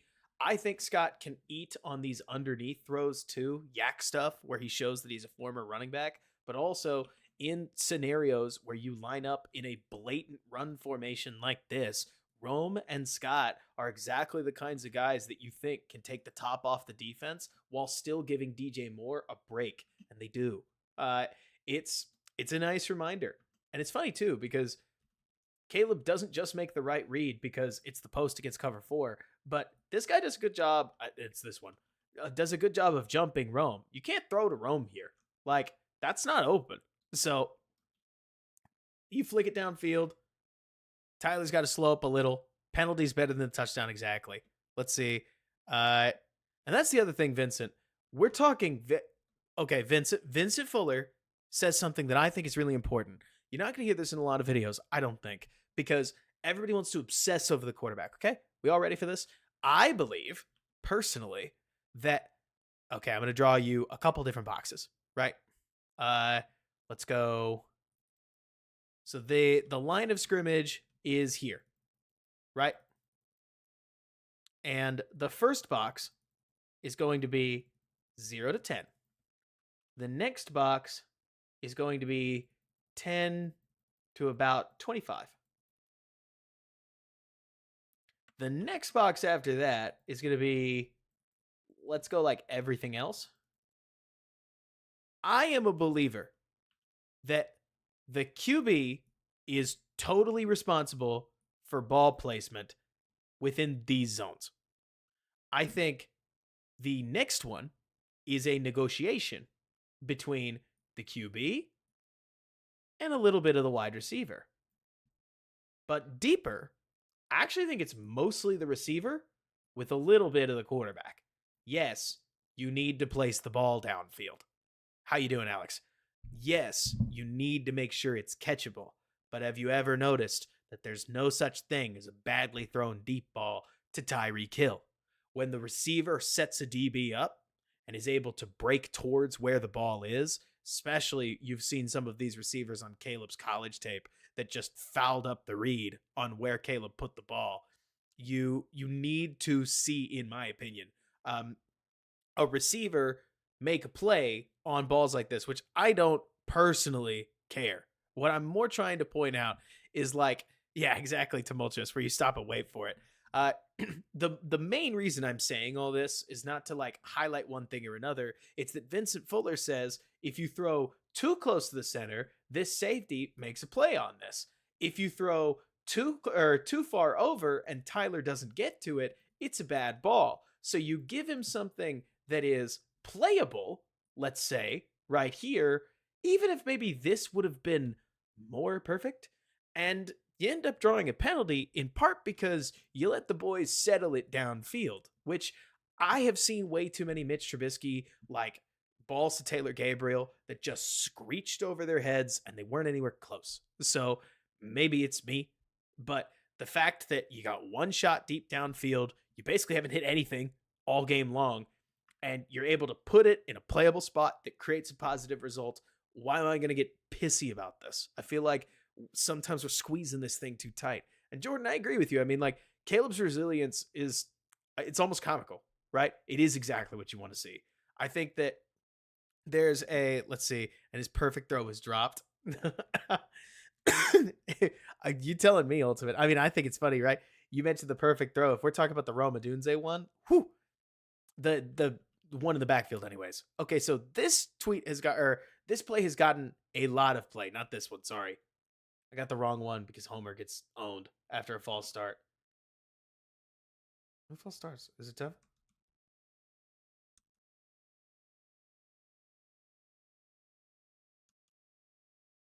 What'd they call it on? Oh man, Ultimator. Now I gotcha.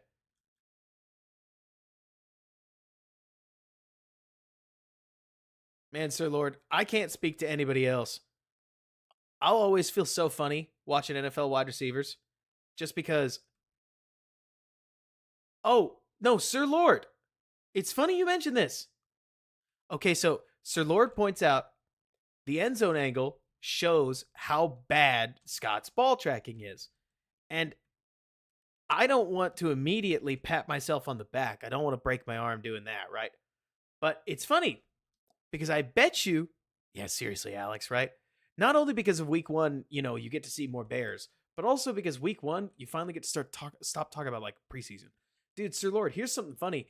Let's say that the ball comes out of his hand and Scott immediately knows where it is, right, Sir Lord? Do you think that if Scott doesn't pinch in for a post, that it falls right into his hands? I'm asking you, right? Anybody can answer. But this is where I'm talking about the receiver makes accuracy look accurate. Because if Scott pulls in on a ball that little does he know is already over his head, right? If Scott just runs right underneath it, I think it falls into his breadbasket and he doesn't end up close, right? Like just burst forward and then catch it. In this case, it would be here, right? Which is interesting. It speaks to exactly what we were just talking about, where I think a receiver ultimately controls how accurate a throw looks, especially on the broadcast, because we all look at it and we say, well, the receiver's got to do this, that, or the other. But it's wild because Scott actually has to horseshoe the whole way around. Like there's an easier read there, but I don't need to go all math professor on you.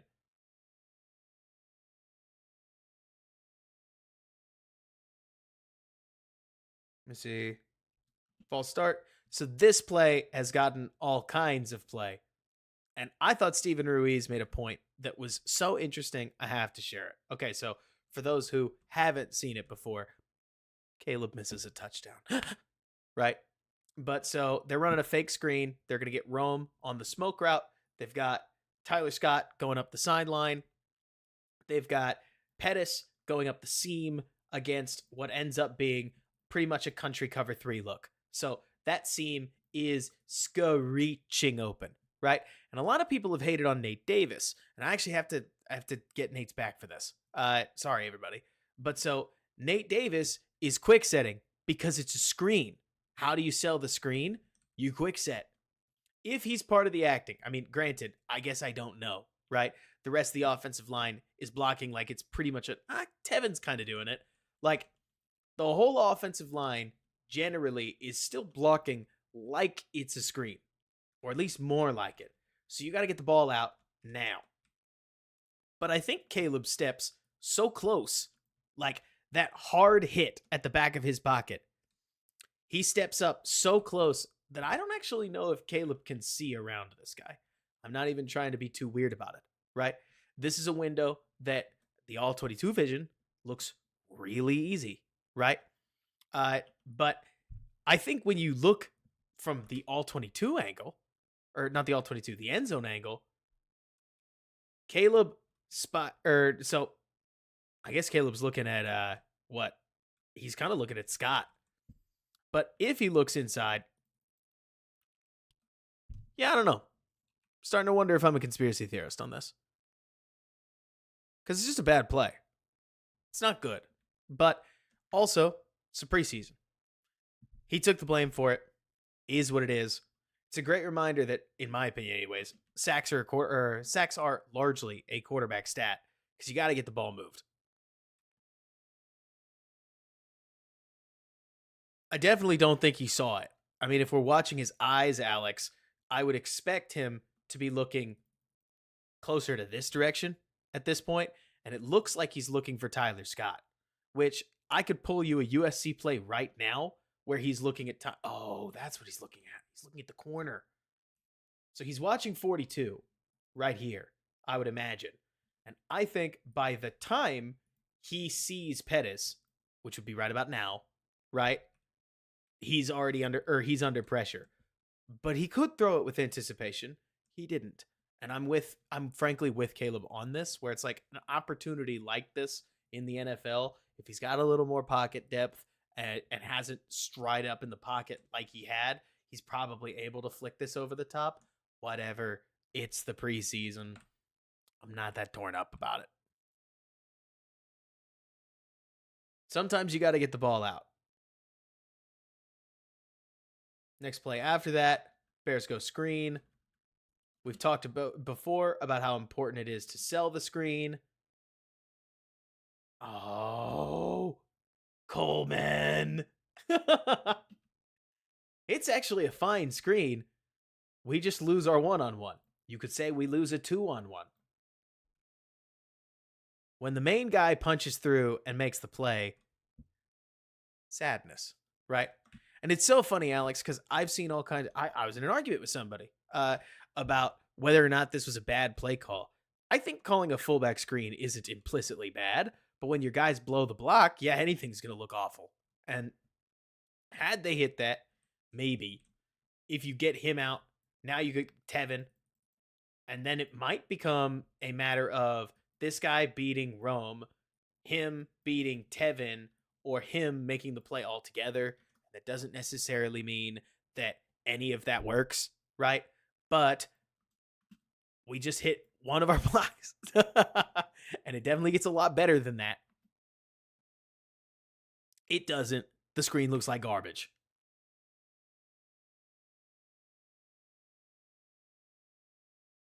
Right. Thank you, Alex. Bear with us, listener. Goated, right? If you're enjoying the stream, give it a like. Pump that YouTube algorithm for me. Love you guys. The other thing that doesn't help anything, it's a screen down.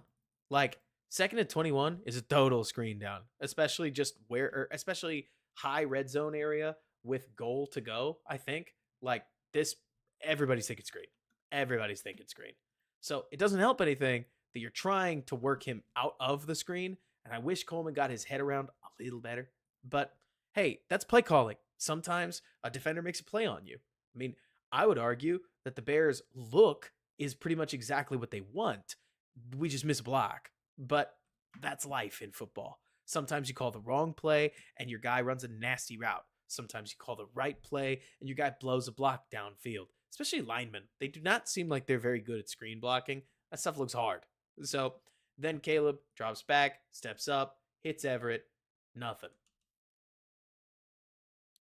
As simple as it looks. And over with basically like a slant and then a curl. We hit the curl.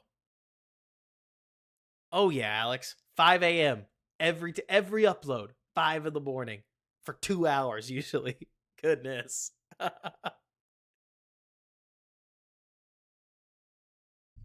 The Bears have been getting some quality pockets.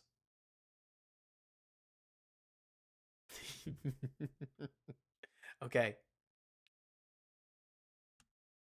I think a lot of people hate this, right? If you enjoy it, or hopefully you guys think this is fun, that I'm just bouncing around, focusing on pretty much everybody on the offense. When I talk about loving Darnell Wright, it's 4 plays like this. Quentin Crisco, I don't know if you're in this chat right now, but Darnell he basically loses a pretty ugly rep, but he's so long that he gets his hand around this guy's shoulder and just sticks him. Like, it's mostly not a hold because he doesn't cross Darnell's face, or he doesn't cross his, I don't know what to call it. I feel like there's an invisible line with linemen where if you don't cross the invisible line against a lineman that's holding you, you will never get this call. You are never going to get a holding call until you get turned, right? That's what I've seen, Quentin, where Darnell gets his hand around 99 and just rotates his hips, rotates his body, and it's a hold, but it's a legal hold. And that's never going to get called unless that lineman rips clean through him. You're not getting that. And it's cheating. And I love it. Darnell is so long and is so strong that he just goes out there and cheats. And he's going to get away with it because if you're not physically stronger than him, he's going to outwill you to some of those downs. That's what I think you need in a good tackle sometimes. Yeah, I'd love the technique stuff. Exactly, Tumultuous. It's like, yeah, I'd love the technique stuff. I'm calling it cheating, Tumultuous, tongue in cheek, to try to point out it's not form, right? Like this is not technique. This is not great footwork. This is not form. To me, this is just want to and strength. Like Darnell simply won't be denied. Also, you could say that his latch does a lot here because he gets all of that shoulder pad, and that's going to let him turn the shoulder. My goodness. Like, in a sense, it looks like as he grabs it, he pulls his shoulder back on a play like this. So 99 has him out leveraged and he re-leverages him. Man, I love physical feats of strength. Like when you talk about watching a Bears player twist somebody up like that, oh, that's going to get me excited. It always will. Because I think that translates. Technique is hard. There's always an Everson Griffith out there. Like Braxton Jones, as much as I like him, right? Gotta set him up for the rock bottom. As much as I like Braxton, and you just heard me talking about it, there's gonna come another good defensive lineman that's got all the power in the world that can just go through him, right? With Darnell, the physical tools are awesome. The technique, I don't know about you, Quentin. I think Darnell gets caught leaning way too often. I frankly think he literally leans into it way too often. I think his footwork is just okay sometimes. And I think he's overly reliant on just grabbing people. But at least his grab and his strength is so strong that that's not the world's worst reserve plan. Lose slow, play with no dignity. That's practically Darnell's bread and butter when it comes to this. Week 2 is going to be tough. Bears are going to have to chip Grenard like crazy. Here's a funny one for you, Jordan, because I have no idea on this. I'll pick your brain while I'm setting up for the next drive. But week 3, Bears are going to go to Indianapolis. Indianapolis's secondary is pretty whatever. They've got some talent on the defensive line, and Anthony Richardson is a massive question mark. What do you think, or how do you think they stack up against Chicago? I'm not even trying to bait you into anything. It's more like I feel like the Colts are a very weird team. I want to like them more than I think I do. And maybe it's because I'm biased. Like maybe the week 3 thing and the whole, like the week 3 thing, the fact they're on the Bears schedule and all the Caleb Williams hype and Hard Knocks, maybe it's just got me Bears pilled and I just want it badly enough. But that's what I was wondering, dude. Jordan, thank you for just saying it, because I'm sitting here looking at Indy thinking that's a great matchup for Chicago the more that I think about it. And so now you got Tennessee, which is a big game. Then Houston, nobody expects anything of you. And I'll tell you what, guys, for a team like Chicago, a game like they've got against Houston is perfect. If you lose, nobody even feels bad. If you win, whoa, right? Nearly no stakes, so long as nobody gets hurt. Just go in there, do your darn best, and if you lose, whatever. Truly. Whereas Indy is a major opportunity, and then the Rams thing, we can talk about that later. I'll tell you what, the only thing I'm going to keep talking about, because I haven't heard anybody say it, like, I have never seen California teams play well traveling, playing at noon. I've never seen California teams in September play well at noon. But we'll see. Sir Lord, I don't think there's anything wrong with that. Go ahead and doubt. But it's really, really intriguing to me to wonder out loud whether the Rams on paper are the team that shows up in Soldier Field.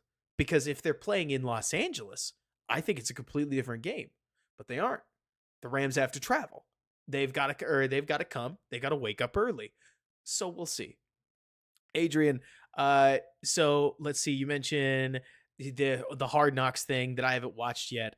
Do I think it impacted him? Always possible, dude. I mean, especially Adrian early on in the game, Caleb to me looked frenetic. And if you're telling me that his headset wasn't working, this had never happened in his life before, is that going to get you hyperventilating? Yes. Does that mean that it's a total excuse? You tell me, right? It's a preseason. If it wasn't an excuse, would you care that much? Right? But at the same time, frankly, better that kind of thing. I think, anyways. I'm always going to be a fan of. I hope everything that can go wrong does go wrong inside of inside of the preseason. In the first game, Caleb had to deal with some tough drops that stifled the drive. In the second game, Caleb had to deal with some technical issues, and the game kind of getting away from them there in the middle to end of it, and then he grabbed the reins of it and he reeled it back in.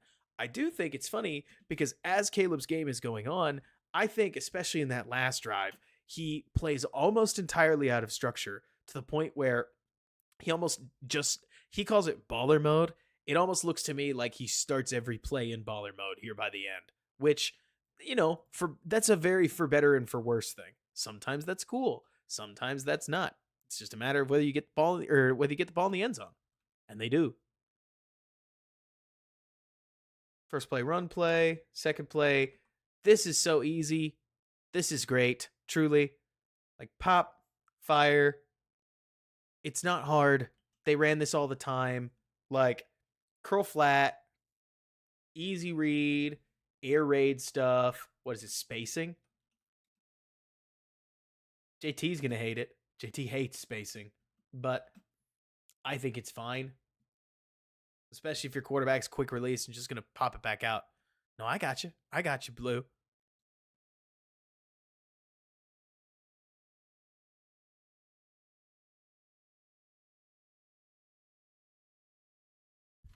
The funny thing is, Sir Lord, dude, I don't know if you're feeling like this, but it's like as Jordan talks about this, which is just one voice, Sir Lord, I think you'd agree. If Chicago comes out of September 1 and 3, they're on track for whatever they're going to do. If Chicago comes out of September 2 and 2, I think that they've really got something. If Chicago comes out somehow 3 and 1, and we're talking like magic of the NFL kind of thing, it's on. And I think it's a really interesting I really do. I think it's a really interesting proposition where, yes, all the media is going to put all the hype on the Bears. They really are. That's how it is right now. Caleb's got the whole world's attention in the world of football. But if the Bears have a simultaneously opportunistic early part of the schedule, and realistically they've got a rookie quarterback and a soft middle of the schedule. So if things go wrong, they go wrong, and that's fine. Like truly, it's not a season where you're placing this burden of expectations on the team. As much as I think they could really do something, but honestly, Jordan, I don't like that attitude because that is, I think, how this little voice inside of me feels. Jordan mentions if the Bears don't perform exceptionally well this year, I'm not sure what else can be done. And I'm trying not to go there because I see an opportunity to do something insane. I think every year after this is harder. I really think every year after this gets tougher. They've got a cupcake schedule. It's as good as it's going to get. It's as easy as it's going to be. After this, you're going to have to play a lot more Seahawks-like teams. You're not going to get this forever. But this year, you get to play the number 2, the number 3, the number 4 teams nearly back-to-back from this last year's draft. Like, Smitty, they could. That is a big thing. But let me see. It's let's see what's considered exceptionally well though, because I think it's unrealistic to expect a rookie to do something crazy like 11 wins. Alex, I think exceptionally well, my opinion, is 9 to 10 wins. But I do think that might be the quiet expectation. You're never going to hear me on a podcast, on Twitter, etc., say that the Bears have to do it. I'm happy for anybody that does, because realistically, that's probably what you want Flus to prove to you. But I've got enough baked in excuses, and the Bears have been so bad for so long that if they do win 7-8 games, I'll get over it. I'll chalk it all up to development. But man, right now, Jalen Johnson looks like a dog, and Kyler Gordon looks like he's playing ball. And they've got enough of these pieces, like enough of the dominoes and the dials are turning in the Bears' favor right now that if Caleb plays 17 games and they don't win a fair amount of games, it's not that I'm saying it's automatically wrong, but what happened? Like, Adrian, don't you feel that way? Let me see. Alex, don't you feel that way? Like, watching what you're watching, you've seen it with your eyes. In there, there's part of you that's like, they could be really good. I mean, maybe it's just me being a Bears fan. Truly, could be. But it's hard for me, it is, to watch some of this and just wonder, okay, what could happen here? But yeah, I'm with you, Adrian, where it's like, it's the NFL. They could go 0-4. It's always possible. But Joe, I think you're on the right track too. I really do. But it scares me to think that way. I don't like it. Not because you're wrong, but just because I don't want to miss expectations, right? Here's Coleman, frankly, getting beat. I'm excited to see Swift because I wonder if he's better than Herbert. And I really wonder that because, like, these runs are nice. Classic Herbert cutback. Enough. Explosive. Herbert has been doing this since he was a rookie. Like, boom, hit the cutback lane, move it.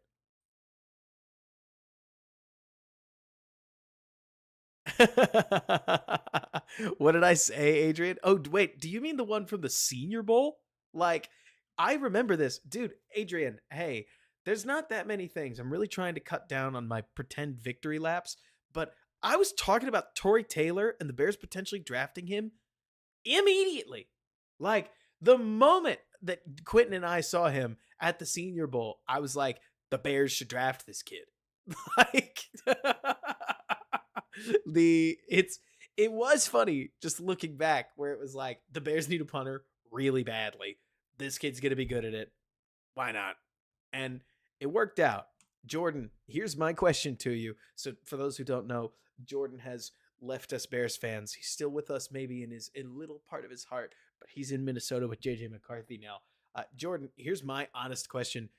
What do you think the Vikings just casually ride Darnold the entire season? I mean, I personally believe that it was going to be your very normal Darnold gets 6 to 9 games and then McCarthy plays the rest. We see it every single year with rookie quarterbacks that have a veteran starter. The veteran plays some games and then eventually something goes wrong. Sometimes it's barely even the veteran's fault. And then the next guy, or like they put the rookie in, the team gets worse, but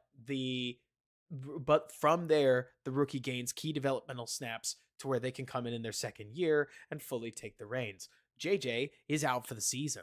So I really am curious. I'm really curious what the Vikings are going to spend the year doing. Like, let's see. I get you that they're competing. That makes sense. Truly. Because like you're saying, they're both looking for new paper. Let me see. Wait. We shouldn't. Adrian, I forgot that was my reaction. I'm a nut. That's really stupid. I think I wanted to use a 6th or something on him. Maybe. But yeah, I like O'Connell. I can try to hate Kevin O'Connell, but I don't hate Kevin O'Connell. He's good. Man, this play's so sick. If Caleb just cools down a little bit, this is a highlight. It's still a highlight if you ask me, but I'm a sicko.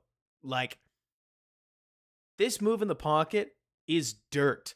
This is UCLA. This is Caleb juking out Liatu Latu. Like, do we remember that play? There's also a play against Notre Dame where he does something very similar. Offensive line caves, set up, juke out, see you later. Just throw the ball better. Don't trip on yourself. Like, you can almost see he toe picks himself in the front of the pocket. And if we're just a little more chill, all we got to do is plant it on him, and that is a massive one. Whatever. The hard part is the hard part. But wow. I think there's a little bit of frenzy in there, Ultimator. But yeah, like right there, you see it. Crosses over, loses his balance, can't quite get it back. Is he? Is he throwing to Everett? Okay. This is the first time I've thought this. Okay, hang on. Who's he throwing to? It's really easy.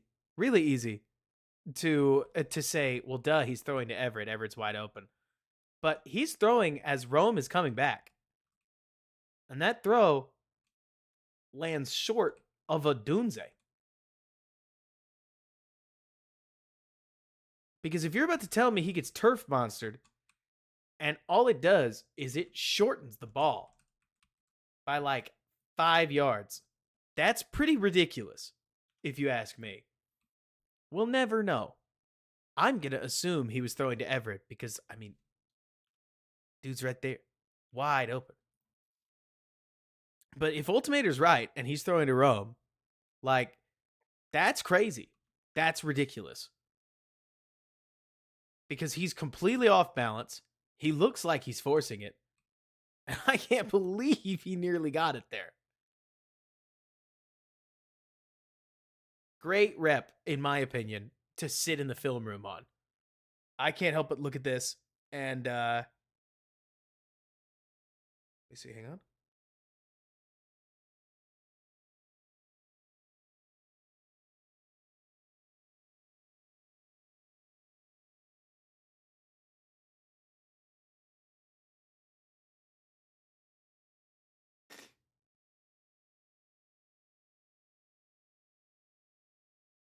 Let's see, about to bounce. Wanted to shout out my film work.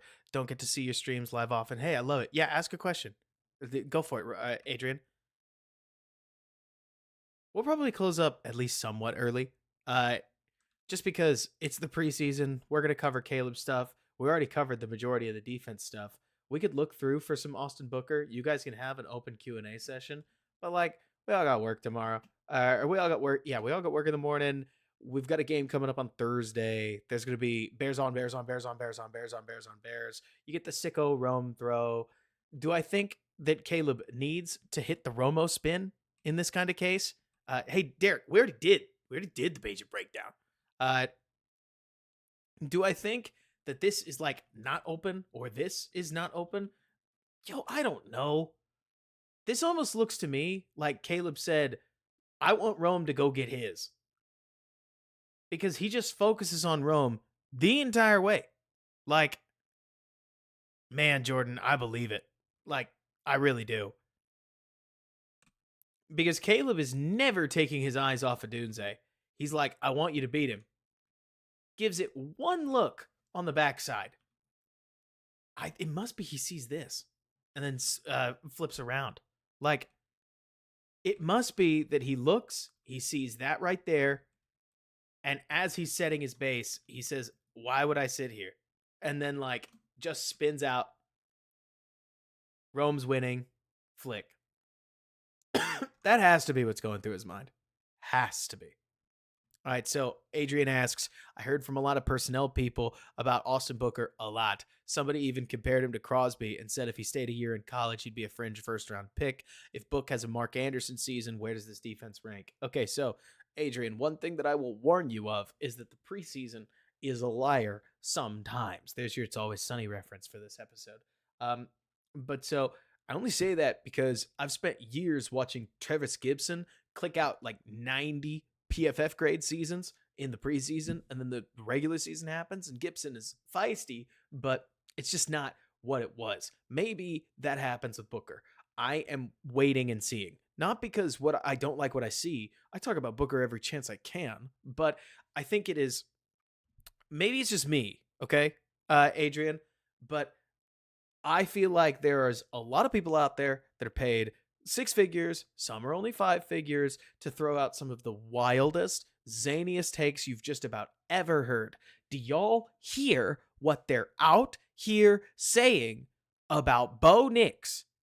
Do we hear what they're out there saying about Bo Nix right now? Because it is some wild stuff.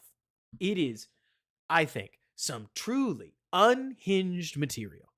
But that's kind of what people do sometimes. They just like plant on a ridiculous like hill and just go crazy hard. Kevin, are we talking about Bo or are we talking about Caleb? But so I say this not because I like hate Bo Nix or something like that. It's more just amazing to me the way that the Denver group has declared Bo just this massive dude. And I've seen him throw some RPOs, hit a nice rail route at one point, but ultimately not really do much amidst pressure. And hey, good for him. It creates conversation. I get you, Sir Lord. But I feel like I decided a long time ago that my whole brand, I guess, was to try to be as grounded as I can. Because this is the best way to put it, man. Like, I have spent when I was 15, doesn't it all go back to a personal story? Me and my dad, we would talk ourselves into the Bears winning a Super Bowl every single season. Every single season. Grossman, Super Bowl. We just went to one, right? Cutler, Super Bowl. We finally have a quarterback. Trubisky, 2018, baby. Super Bowl. And that was it. 2019. 2019 was where that ended. I'm going to be honest. Like, I used to be this unbridled captain optimist about the Bears because why wouldn't I be? And then at this point, I've gotten to the stage where I'm just exhausted by it. Truly. I can't do that. I can't do that. And I'm going to try to tell you, to use an example, Adrian, that fifth round picks generally don't become anything. And when they do become something, generally, they don't become the best defensive end in football. So until Austin Booker shows a little bit more against a little bit more, I just don't want to entertain the Mark Anderson thing yet. Because I'm okay looking at you, Adrian, and saying if Austin Booker bows up and becomes Unique Ngakoue, not Mark Anderson, just Unique Ngakoue, that's a hell of a player. And we're putting the cart before the horse right now. If he is just a pass rusher, only a pass rusher, like, and that's enough, then he's still going to be, if he's useful in that, that's a major add to a Bears like defensive end room that can't get enough pass rush right now. And so if he ends up rookie Yannick Ngakoue type player, I think the defense could be pretty good. I still think that what really matters is the offense for a reason you might not be expecting. Here's my thought, okay? The NFL has a bunch of teams that don't work like people think they will. Whether that's going to be the Titans this year, right? Whether that's going to be the Bengals this year, whether it's going to be the Steelers finally, right? Because they've just held on forever. Whether it's going to be, name me some teams. I bet you guys could think of some. Maybe it's the Cowboys. Maybe the Cowboys are just awful, right? Or the Eagles. Maybe the Eagles are just awful. It happens at least once a year where a team sets up to do something and it just doesn't even get off the ground. And my thought is, it is pretty likely that one of those teams, Vincent, it's never going to be the Packers. Stop dreaming of it being the Packers. I would love for it to be. They've had worse teams play better. We're never getting rid of that curse until somebody breaks it. That's just the way it is. But so anyways, I say this because if you take all of the teams that I just mentioned, right? The Titans are this example, or the Bengals are this example, the Cowboys are this example. I think the Eagles could be this example, what do those 4 teams have in common? I'll answer it for you because I'm being really specific. They have a player that could easily become a defensive end trade target if that team wanted to sell parts. Now, that's a major if, right? Do the Titans really want to give up Harold Landry? Do the Eagles really want to trade Montez or Josh Sweat? Do the Cowboys want to move DeMarcus Lawrence? Like you could look around. The Bengals would obviously be Trey Hendrickson. So, or the Raiders. If the Raiders are awful, like they're not moving on from Max, right? So there's tons of this stuff where it's like I can't help looking at the league thinking that Adrian, you asked about what if Booker is Mark Anderson, and I'm saying if the offense gets off the ground, the Bears could easily pick up an extra defender. And if they did pick up another, call it a Montez Sweat level player, well, then what? Right? Because then I think you're going to get much closer to the defense that you're talking about. That's what I'm saying, Case. I think DeMarcus Lawrence makes a lot of sense if the Cowboys are bad. They just have to be bad first. I think you got to think these like 29, 30, 31, 32-year-old productive edge rushers. Those guys are the kinds of guys that I tend to think teams will go, it's not our year. Let's just move on. And then the Bears, it's probably too much. Wouldn't be surprised if the Bears will overpay at this point. But the Bears have an extra second round pick that's just casually burning a hole in their pocket. So I will not stop believing that there's a very good chance that the Bears are going to get to the deadline and they're going to pay something. Like, I wouldn't be shocked. I'm just going to be stunned if they actually go in to the 2025 draft with 2 second-round picks. I will be shocked. I'm with you, Alex. I'm not trying to doomcast on the Cowboys. It's not as if the Cowboys are definitely the one that's going to be awful, right? It's more that I'm looking at the league and I'm saying one of these teams, something terrible is going to happen, right? It could even be Chicago. Doubt it, but it's possible, right? The Bears are not going to turn into sellers, but a couple of these teams that are stacking up and they're built and they're ready to brawl, they could easily have a couple tires get blown over the course of the early season. All it takes is a start like Minnesota had last year, and you're in the hole very quickly, right?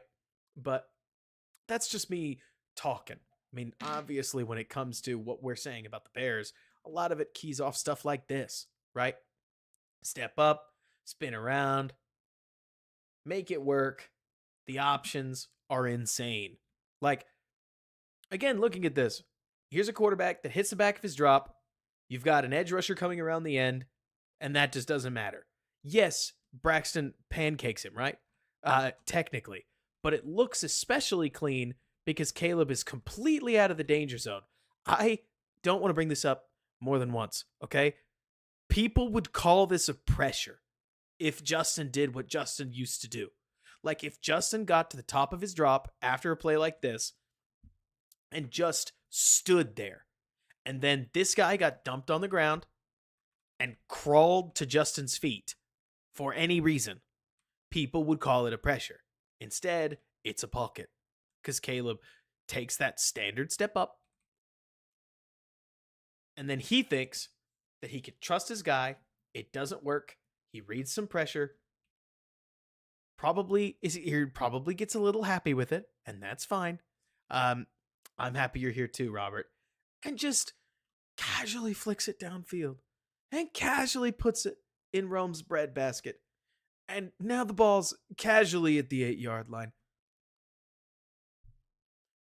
If you have access to that, shoot, man. Caleb's going to try some wild stuff. Caleb's going to try some throws just like the one we just saw, right? This is the same attitude that gets you, I can throw it to Rome Odunze, even when I'm losing my balance. That's ridiculous. That is arrogant. But it's the same arrogance that says, flick, Steph Curry step back. See, Quentin, now you're thinking, and I mean that seriously. Like, these are exactly the kinds of players that I look at and I say, something's going to be there. Something's going to be there. Boye Mafe, Quiddy Pie, like, they're going to be options. It's not all superstars like DeMarcus Lawrence, et cetera, et cetera, et cetera. It's just like, who's the next Von Miller, right? That kind of player could easily be an ad. Now, we've all seen it, right?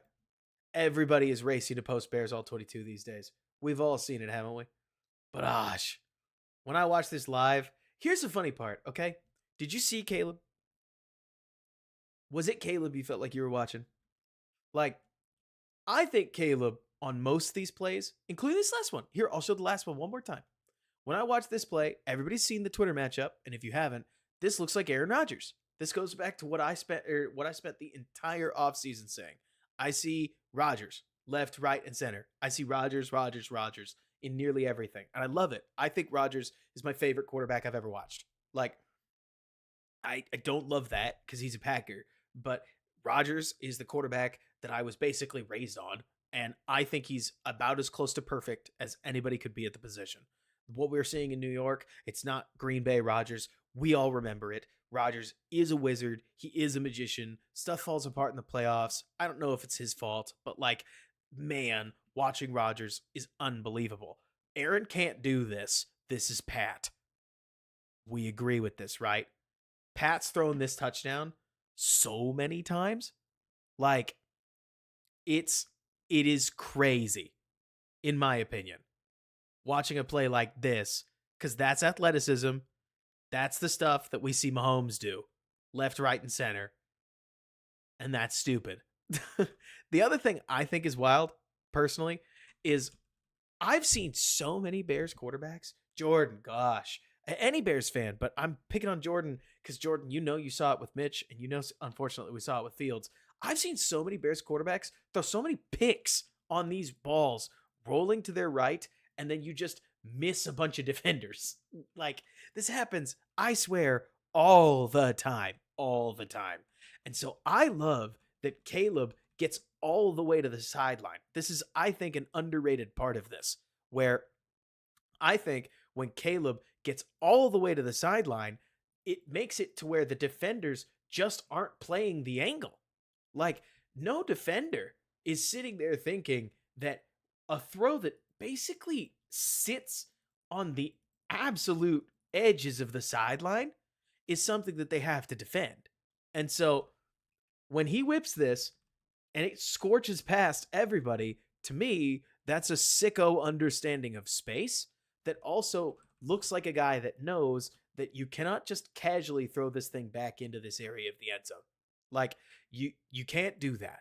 This is exactly the kind of play, in my opinion, that all kinds of young quarterbacks get hung up on because they forget how high and how quick defenders can close on it, right? Let me see. Wait. Is it Scott? I think it is. Yeah, Akusai, that's Tyler Scott, who sees him throw the football and goes, "Oh yeah, we scored." And I'm with you, Jordan. As sick as the last play is, I thought this one was like the jaw dropper. Like, to me, this is Caleb's best play of the game. This guy is different. That's my opinion. You guys are welcome to think what you'd like to, but especially people talk about, yeah, Caleb, that stuff's not going to work in the NFL.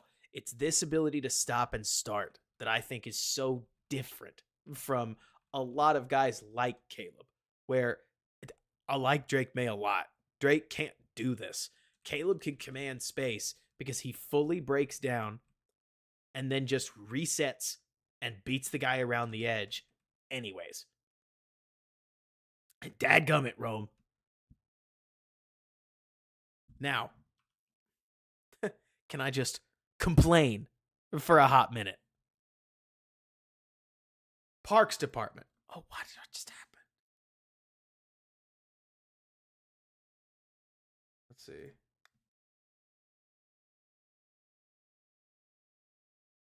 Parks Department. Color the dang line. What we got? Thank you, CPAGs. I need to update my GIF. There it is. Okay. I did update the GIF. It obviously isn't coming through very well, so I'll work on that. Normally, the Parks Department has this thing painted white. Am I whining? Yes. Should Rome have it figured out? Yes. But man, I find it hard to believe that Rome doesn't see it a little better. If in his peripheral, like if in his peripheral, this thing isn't bright white. But yeah, right, Owen?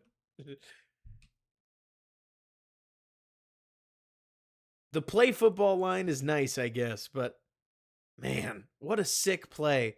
This to me is the epitome. This play is probably the epitome of Caleb's preseason, where I think a bunch of little stuff has gone wrong, left, right, and center. But I actually don't think so, Case, because Rome just plants his whole foot out of bounds right there, doesn't he? But so a bunch of little things have denied Caleb little statistical metrics, but Caleb's learned a lot from both of it. So that's totally fine. Yeah, I'm with you, Akusai. I think that's hilarious that Caleb throws it.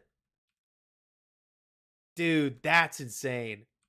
Okay, so I had not seen this. Like, I've seen Caleb celebrate, but Akusai, what I did not see is Caleb throws it and does not finish the look. He's got no concern. None whatsoever.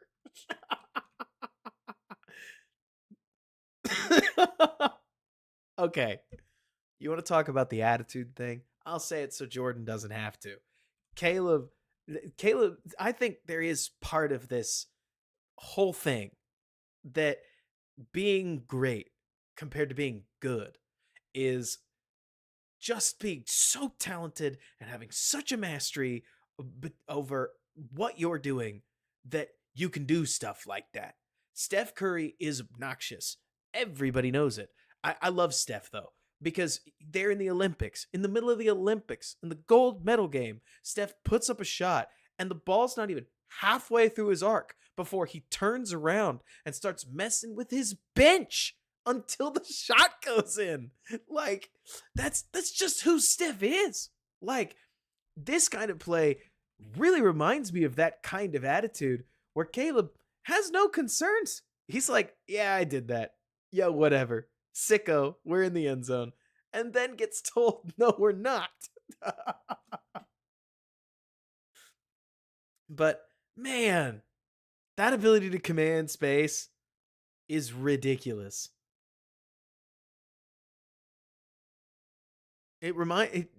Robert, it really reminds me of that kind of attitude. This torque is ridiculous too.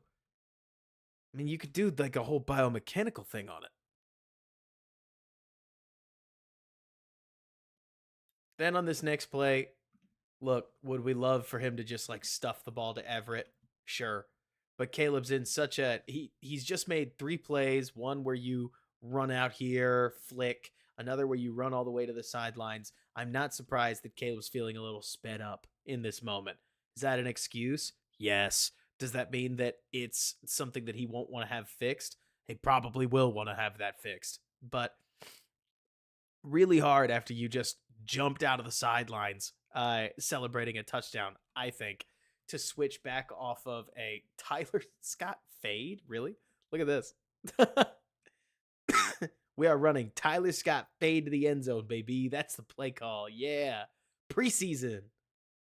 We got to see what we got. Keenan and DJ are not in the game. I think there are better options, but it's the preseason. If you hear me not sweating it, it's because I'm not sweating it.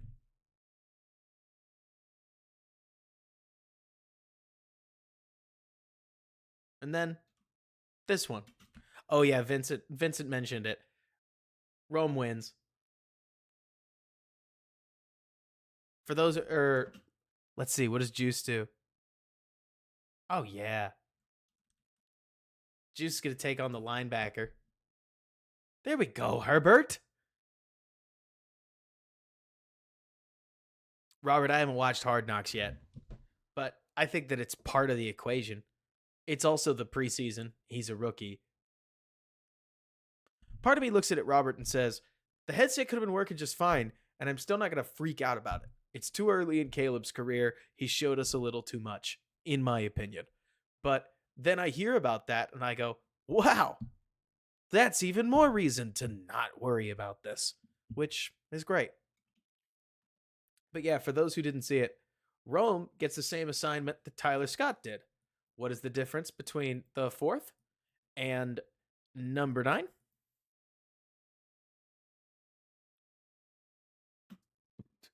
This. That's nice.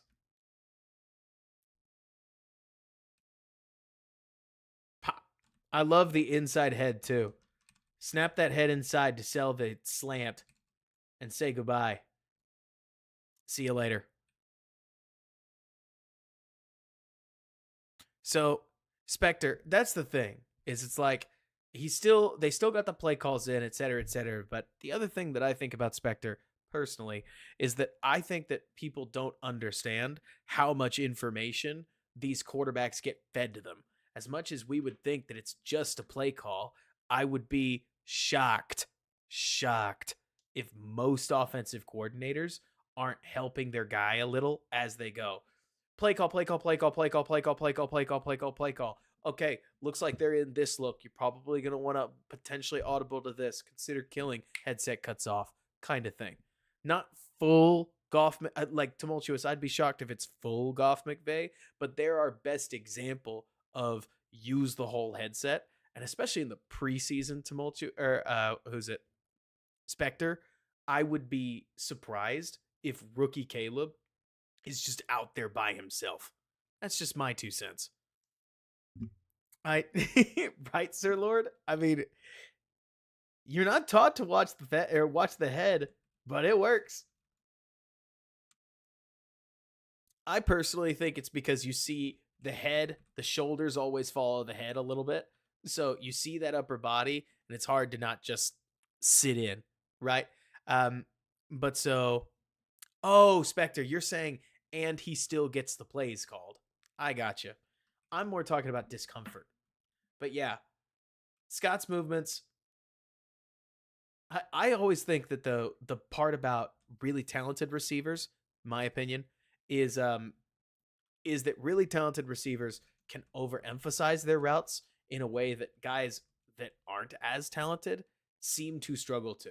Like Rome and Tyler, this is actually wild. I didn't realize that they're running the same route, like the same way too. They both drop. They both hit something of a fake, and Rome gets his guy to drop with him and then hits the outside. That's nice.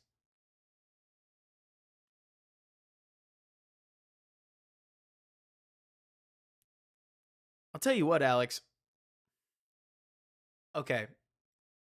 You want to talk about like guys being the the last thing I want to do, right, is hype anything up.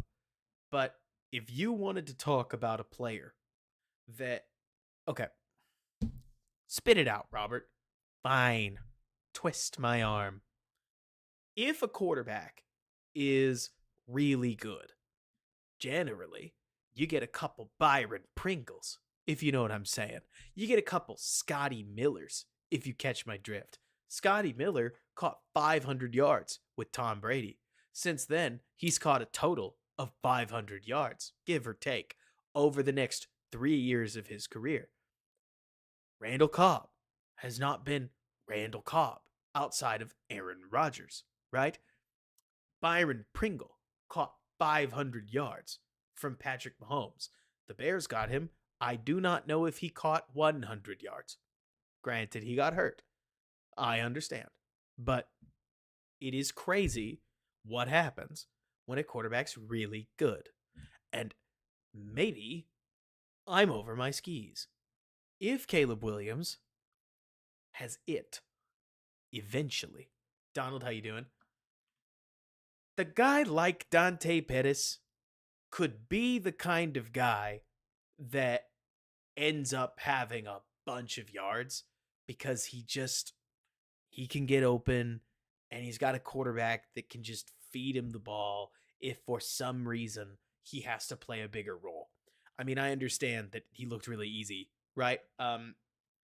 Or Dante Pettis looked like he had it really easy against the other part of the game, but he's had the ability to get open, and I'm right there with you, Sir Lord. It's like if Pettis could catch, he'd be a whole different guy. But it is funky to me watching the plays Pettis makes over the years, where there was a bunch of stuff where it's like Pettis is open, Fields didn't get him the ball. It's fine. It happens. That I wonder how that changes for him and Scott if Caleb is a different dude. But we'll get there. Everybody's running hooks. This one isn't complicated. Bears fans, not every play in football is complicated, and this is a great example. This is basically just like, go run to space. And then they all get clogged up. Caleb works around the pocket. I think that's just ridiculous.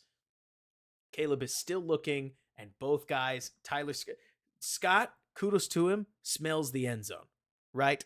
Like, I think this is funny. Scott's like, oh my gosh, get it to me, and runs straight into Odunze. And I'm near certain that what is this?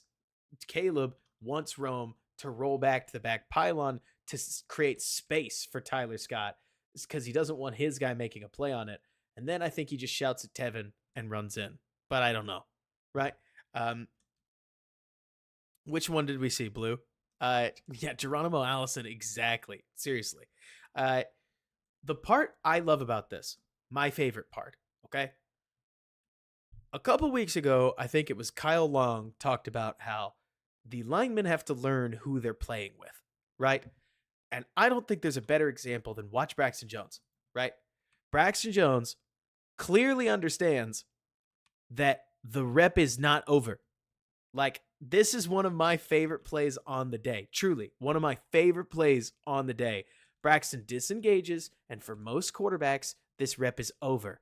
But he sees his guy chasing and just leaps.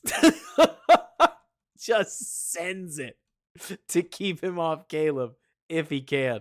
It's not even that great a block. It's more that Braxton understands that Caleb is going to keep the play alive come hell or high water. And so he knows it's not over. It's not an amazing look. But yeah, 53 gets away, and then Tev just gets out, sees he's coming. But yeah, Tev keeps his feet, but you could argue that Tev loses his guy the worst. Like, because 53 gets the cleanest shot at him. But I love, yeah, exactly, right, Q? I love Braxton just sending it. Braxton leaves his feet to try to make it work. And then I'm pretty sure, for what it's worth, kudos to Tevin for trotting the line. I think there's no way Tevin doesn't go if Caleb right around now doesn't start shouting at him like, go Tevin, go! And then they both walk into the end zone together. No, Robert, I don't think you're crazy. That's the thing. I think that there's an element of Caleb's game. Look, I don't want to. We're in such a spot right now, fam, where it's like, how do you not get excited about this? How do you watch a play like this and not start talking about Patrick Mahomes meets Aaron Rodgers, right? Like, he rolls this way, he spots up both defenders, hard cuts back in. That's hard enough. That's difficult enough. But then keeps creating, keeps looking downfield, freezes the defenders, and trots on into the end zone. I'm with you, Tumultuous, for sure.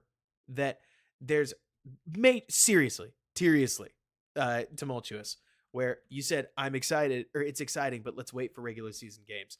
I'm starving for week 1 because I don't want to make any, I think it's stupid, to be honest, to make any proclamations right now. If you say you know who Caleb is, you are committing the same cardinal sin that we have committed 3 quarterbacks running at this point.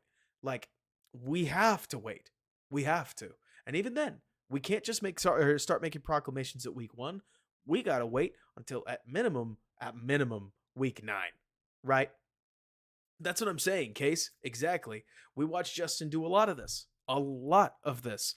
And if Justin could have done this with what I'm already seeing from Caleb Williams, because that's the other thing, Case.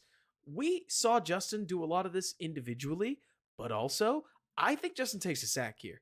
This not hating. I don't know if Justin actually no, Justin doesn't take a sack here because he runs. Now he may score here, right? Like, let's take a look because now I'm actually just curious.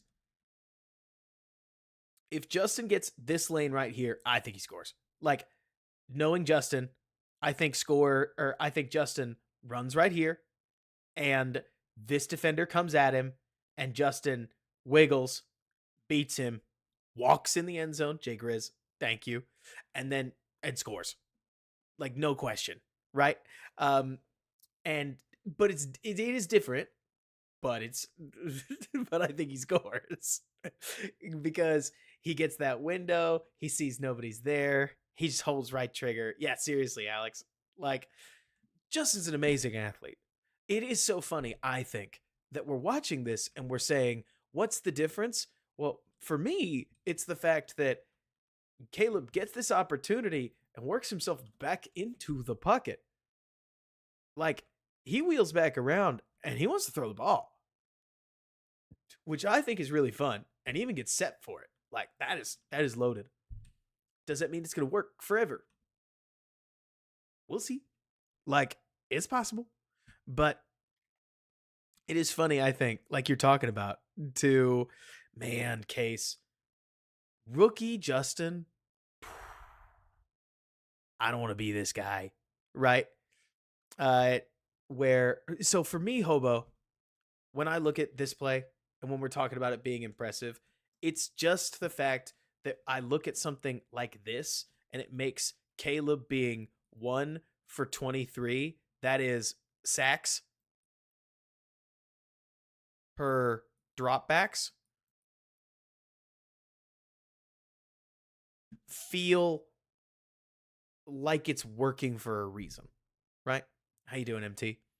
My main thing that I look at when it comes to where the Bears are right now is Caleb is primarily intriguing me. Tumultuous, this is the fastest way I think that I can put this into context, is that Caleb is rocking just under I think it's a 4.8% sack percentage.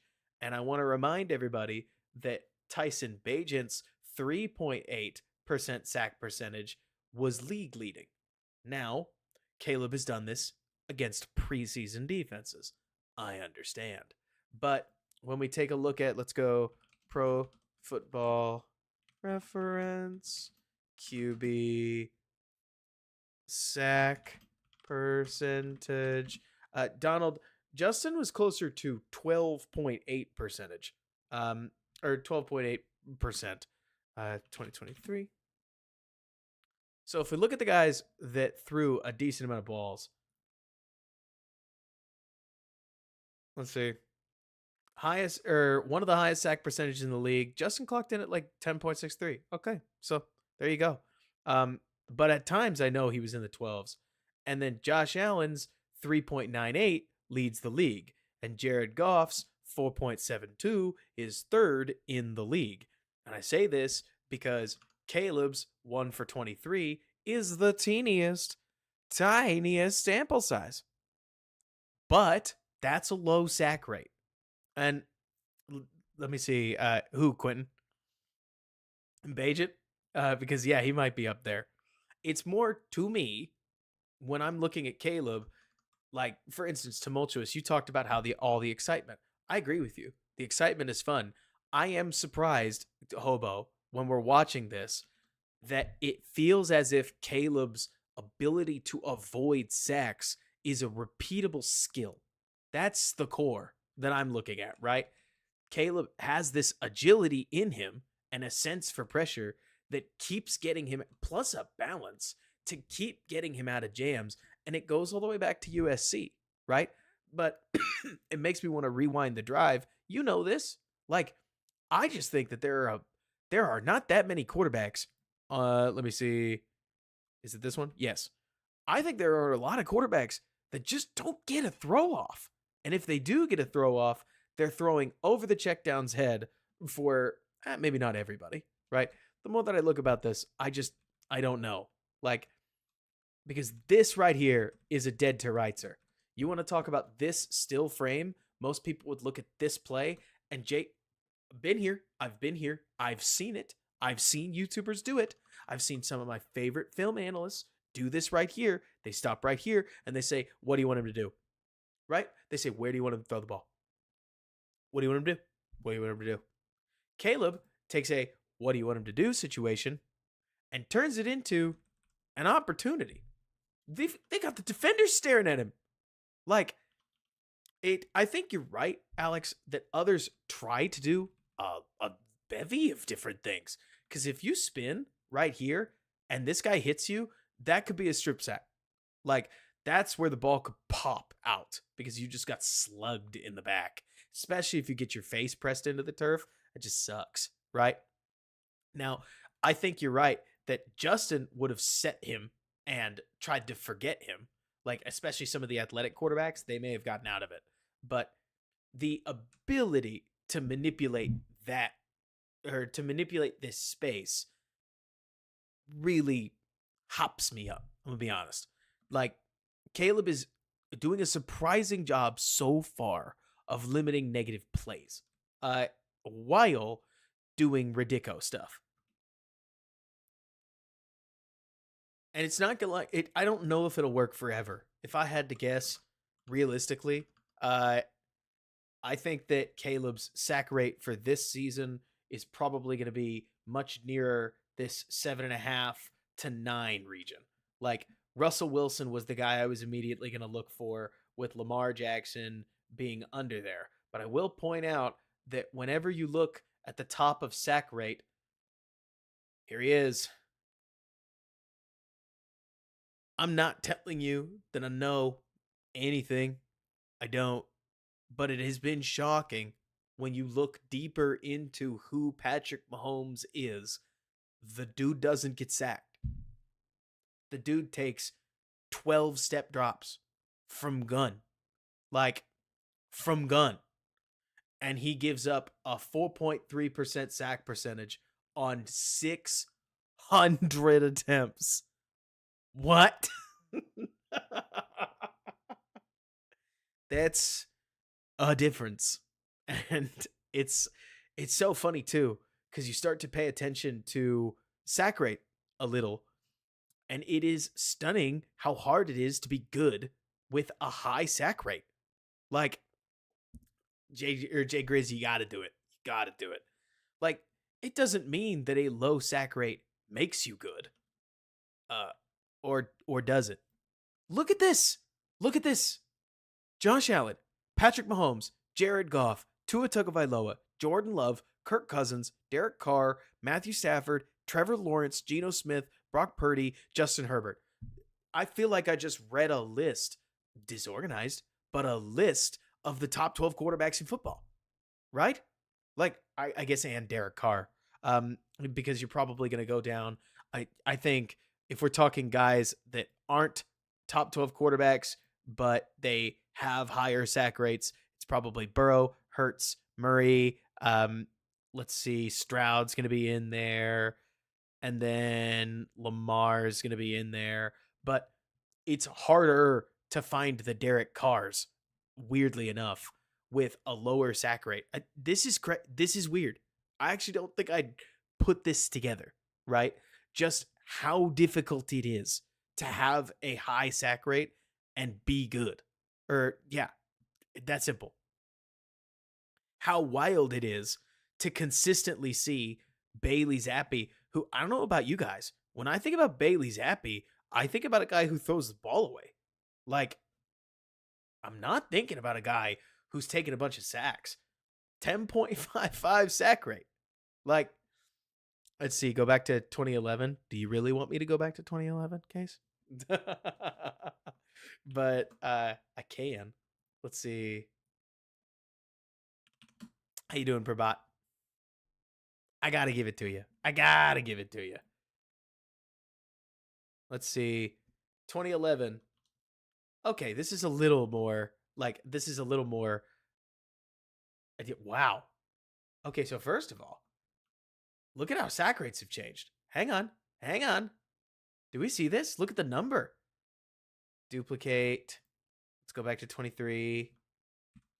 Yeah, Orton being on there is hilarious. But look at this. We go sorted sack percentage. The sixth best sack percentage is 5.18. You go here, 5.18 is 14th. So apparently we take more sacks now, which is its own thing. Look at this. Kevin Cobb and Tim Tebow all the way down here. Man. But yeah, you've got Drew Brees. Come on, Hasselbeck means something, right? Like, is Hasselbeck bad now?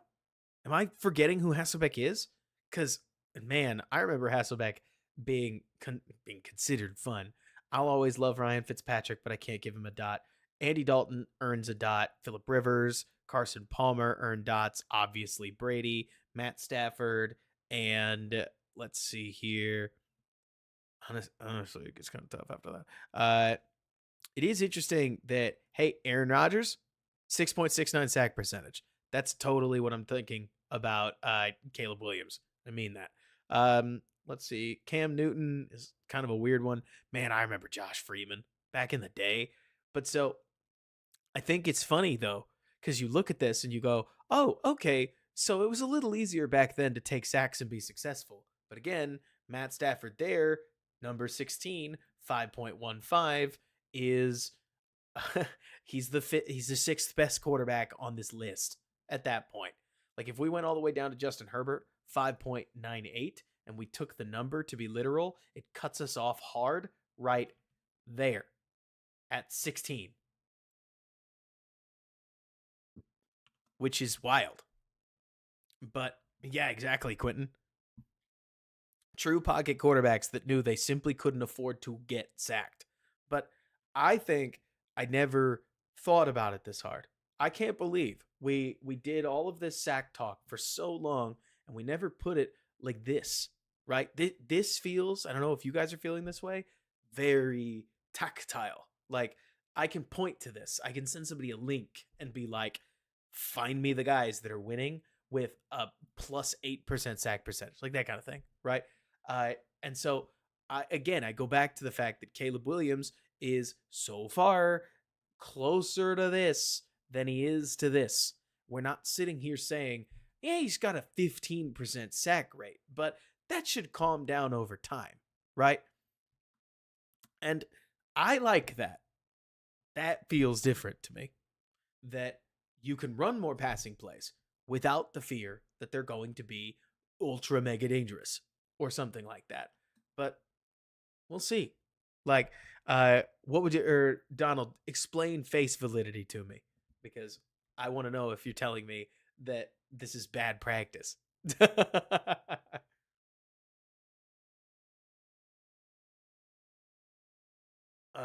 Alex, I can't remember Caleb's sack percentage. I really can't. I think it was pretty high, but especially because in 2023 he played on a team where he kept trying to extend the play to the detriment of himself. But I don't know. Maybe that's just excuses. But let's see. That yes, Tyler, exactly. Right now he does. Let's see where the numbers comport with what we expect to reflect good versus bad. I gotcha. I gotcha.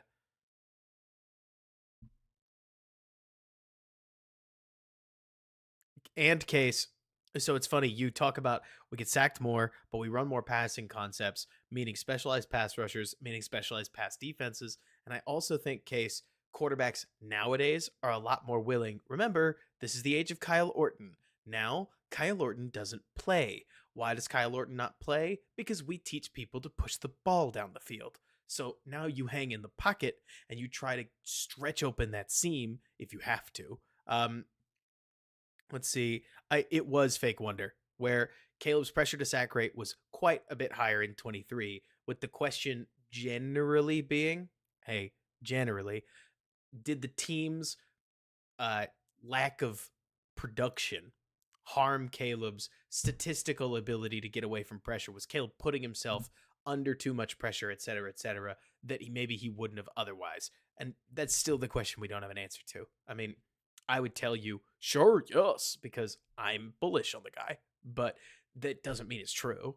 That's just something that, frankly, we're hoping for. Any other questions? What do we got? But let me see. Yeah. Ultimately, it's a preseason game. It's been a preseason, right? I don't know anything about what's been going on in practice because all I'm doing is the same thing you're doing, and that's reading what Greg Bragg has to say, right? I like what we've seen from Caleb. I would not go betting your fortune on Caleb Offensive Rookie of the Year just because it's the preseason. Sometimes what amazes me is that the Ravens, regardless of what they do in the preseason, Ravens the worst example, so I'm going to pick the 49ers. Regardless of what the 49ers do in the preseason, they show up and play like the 49ers. Shocker, right? Or the Cowboys, they show up and they pretty much play like the Cowboys. And so I think it's wild looking back that we get really twisted up in what happens in the preseason. And all the teams that we didn't pay attention to their preseasons, they look like what you thought they would have. Like your priors are generally fine. Let's see. You got one what? Oh, Alex, just retype it. Sorry. Because if it's Caleb's sack percentage, I do not remember. But so I say all this, it's not me trying to be a hater, right? Like, at least I'm trying to be a hater. It's more me pointing out that I think that there's a grain of salt that has to be taken with every preseason. We're not looking at game planned looks. We're not looking at game planned defenses. The players have another 20 days to get ready. So what you're going to see is probably a lot closer to what you thought you would. Like when people talk to me about Keenan Allen, somebody asked earlier and I never got to it. Robert, what do you think about the Keenan Allen thing? I think you have to see the $23 million man screw up in downs that matter before you worry about his play when downs don't. I understand what all kinds of people are saying about, I don't know why he would be loafing in a live tackle situation. No, I hear you. But also, if you think that the Bears paid Keenan Allen $23 million for this season so that he could run out routes and overs, I think you're out of your mind. And all I'm saying is, as much as I would love to tell you, hell yeah, the Bears rule and they're going to run the league, I can't say I know, because I think most of the offenses that they're going to play are going to be better than what they've played this preseason. The vanilla looks, they're dominating them. They are dominating them. They are running over these vanilla looks. So what happens when teams actually try to exploit moments in the Bears defense? Well, they're probably going to give up more points. And so the double edge cuts both ways, right? I wouldn't be surprised if the Bears are going to get defensive looks deployed against them that are intending to confuse Caleb. And I don't know what Caleb's going to do. If Caleb just dumps it down to Swift and lives to fight another day, great. If Caleb turns into a young super duper duper star, even better. But if he throws like 3 interceptions in his first game against the Titans, that wouldn't stun me either. I know there's going to be somebody in the comments that's going to say, I don't know, it would stun me. Caleb's really taking care of the ball pretty well. Yeah, I agree with you. But the rookie roller coaster is a roller coaster for a reason. And so based on data, we don't know how it's going to go. And we're so close that I guess my main point is like, be excited. Get excited. There's going to be a lot that should be so much fun this season. But also, try not to go in with any expectations insofar as you're able. Like, have fun with this. Because for once, you don't have to white knuckle the expectation. That's my favorite part, okay? I've kind of walked into this, but this was not the point I thought I was going to make. But for years, you have needed Mitch Trubisky to be the dog. Because if he's not the dog, you have a team that's starting Sam Mustipher. You have Jermaine Ifedi at right guard. Your second best receiving weapon is Jimmy Graham, whose last good season was 2 years before. And Allen Robinson seems like he doesn't want to be here anymore. Like, we've been through those seasons, right? 2022, 2023. Fields needs to be that guy, because if Fields isn't that guy, I don't know how I'm going to have fun watching the team. We've been there, right? Like, we've been there where you needed a certain thing to happen or the year wasn't fun. And that's not this season, in my opinion. This season gets to be fun. You get so many games like the Texans this season. So many games where the Bears are going to play the Packers and nobody expects them to win. Some Bears fans are going to expect them to win. Reasonable people don't think they're going to win. The Bears are going to play the Texans. Nobody expects them to win. The Bears are going to play the Jaguars. And if they beat the Jaguars, people are going to act like it's an upset. This is the same thing that we did with the Texans last year, right? Like, this is really what I'm trying to get at, is the Texans hit this point where people started saying, I love Nate Tyson, Robert Mays. They are smart dudes. They started to wonder, are the Texans going to get into the playoffs? And I don't know how you guys felt, but it was like, yes. They're way too hot. They're way too talented. Yes, the Texans are going to get into the playoffs. And then they did. And they even won a playoff game. Are the Bears going to be the Texans? I don't know. I mean, for all we know, between now and week 1, the Bears could lose 4 defensive starters and 2 offensive linemen. Injuries are awful, and they happen. And they happen what feels like almost every practice. And yes, I'm knocking on wood. But the main thing that I can't help but wonder, okay?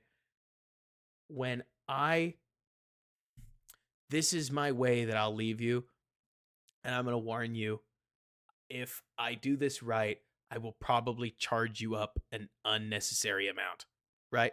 Let me see. Eric, Texans, why is every podcast I listen to people outside of Chicago?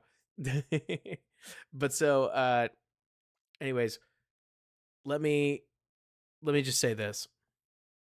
When I think about good teams and teams prepping the right way, right? The longer I've been around, the more that I think your starters have to play some of the preseason. The Bears got 45 reps for their starters. They even left the starters in so that they could figure it out after 3 bad series, and then the starters did. I think about competitive practice, right? The Bears have been putting their ones against their ones. They have thrown the book at Caleb Williams. I think about teams finding creative ways to give their guys a leg up. The Bears used their top 30 meetings. I don't want to gloss over this, right? The Bears used their top 30 meetings, their 4 Zoom calls, and their combine meetings to install the offense. They talked to Jeff Hewlett, Caleb's quarterback coach, because they can. And they had him be a surrogate Waldron, for better words. Like, the Bears, when you look at what they've done, they have done a bunch of ingenious little things that I think you have to do if you're going to be a good team. Have to. The Bears offense is ready for a real NFL defense instead of playing against the twos for an entire offseason. The defense is probably ready for a real offense instead of playing against the twos for an entire offseason. The team is fairly well constructed with a series of insurance plans stretched across the roster. If the Bears lose a starting linebacker, they have one more. If the Bears lose a starting corner, they have one more. If the Bears lose a starting receiver, they have one more. If the Bears lose a starting tight end, they have one more. If the Bears, I'm going to say this, you might think I'm nuts. If the Bears lose a starting quarterback, they have one more. Like, not all of these plans are the best. Sanborn isn't Sanborn isn't exactly Tremaine Edmonds, and Tyson's certainly not Tyson Bagent, or Tyson Bagent certainly isn't Caleb Williams. But this roster feels deeper than most of the Chicago rosters that I've ever seen, honestly. And I don't know if they're good. I don't. We'll see. But I also can't help but find myself looking at this team and thinking out loud that they've got a really soft NFL schedule. Their corners are going to go from covering Keenan Allen and DJ Moore to Calvin Ridley and DeAndre Hopkins. And say what you will, but that's pretty, in my opinion, that's pretty comparable. So the corners are prepared for what they're going to see. And then on the flip side, the receivers are going to go up against L'Jarius Sneed, who's good, but is he playing like Jalen Johnson? I mean, I don't know. And tumultuous, that's the thing. Like, I definitely don't think that it's going to be 17-0. No.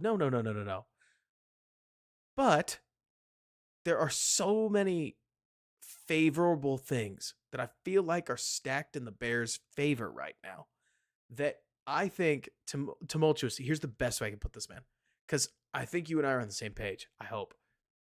This reeks of the Bears being an overperforming team. This season reeks of the Bears winning more games than they deserve to win in a standard neutral NFL season.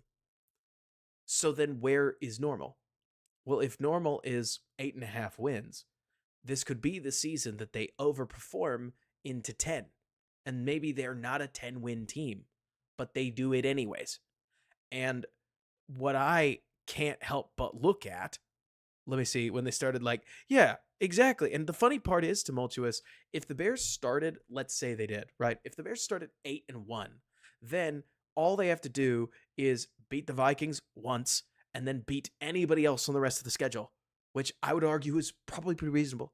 And then they're 10-7. They're in total, which would take going 2-5 the rest of the way. That's not to say it's impossible. Certainly not impossible.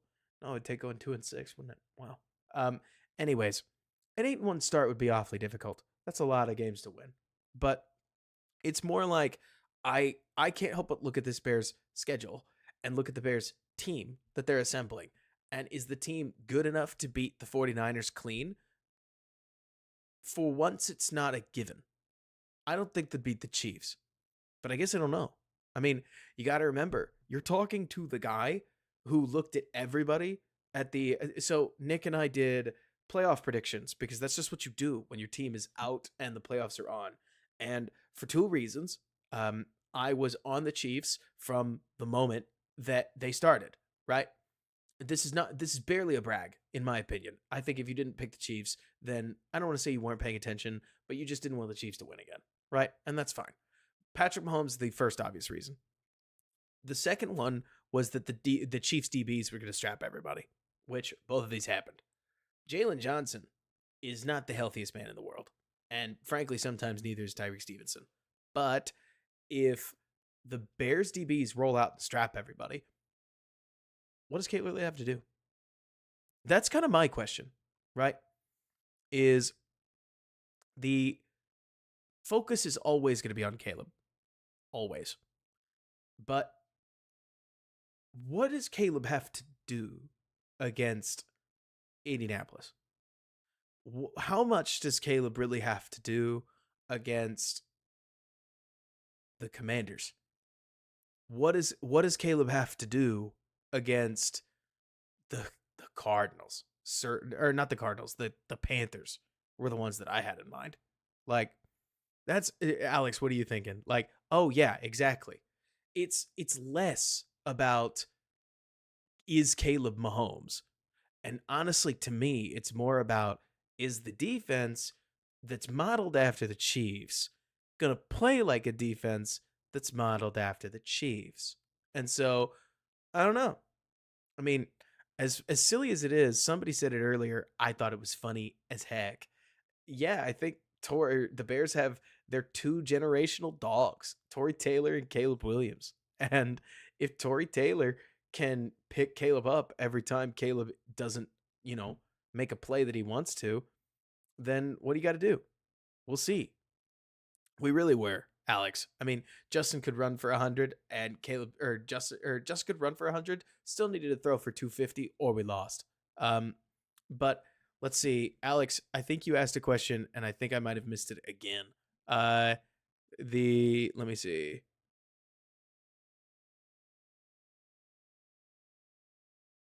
Oh, Waldron, and he hasn't used 11 personnel that much this preseason, and if it'll change. I got you. Okay, so I don't know. I don't know. The main thing that I'm looking at when I think about the way that the Bears are structuring their formations, here, this one I could talk about with film, is when you play 12 personnel, I think one of my favorite parts about it is that you can very naturally chip the edge rushers and create better pockets for Caleb, right? And so I don't know exactly what they're gonna do, but they like Kmet, and they certainly seem like they like Everett enough. So I wouldn't be surprised if we see a fair bit of 12 while we're waiting around for Caleb to get the hang of a little bit more 11 and potentially even 10. I don't know how this offense is going to be structured late in the season, because the main thing I'm thinking about, Alex, here's my thought, okay? I'm going to pretend to be Shane Waldron for a brief moment to remind you that if Shane Waldron gets 4,000 yards out of Caleb Williams, he's going to get a head coaching job. And that means he'll probably get $45 to $50 million. And if I was Shane, I would be focused on that. I would be really laser locked on that. So if around week 9 or week 10, the running game still isn't really getting us anywhere, but Caleb is just that dude, that's a huge if. I wouldn't go betting on it, but if that happens, then I'm gonna let the reins go. I'm gonna let Caleb just throw the ball like it's the air raid again, and we'll live and die based on what happens because we've got the receivers to do it. That's 11 personnel. But up until then, I think that you want to threaten the run as much as you can. Good stuff, Vincent. I'll catch you soon. Spectre, I don't know. I always assume people want to get paid. That's the main thing. Is like, Spectre, if we saw more coordinators get paid super dollars, I would agree with you that there's this position out there of sub head coach. But I'm with you. I really am. Waldron doesn't strike me as a head coach either. Kind of reminds me of all the people banging the table for Lou and Amaro not wanting to getting his head coach spot. But at the same time, you get like a 5x pay raise when you go head coach. And so I just look at that and I say, I assume he wants the money. Like, for instance, asking another way, 2 coordinators, 2 very different choices. One of them was Dave Canellis. The other one is Ben Johnson. Ben Johnson is comfortable being a coordinator, and he's probably getting paid a hefty money.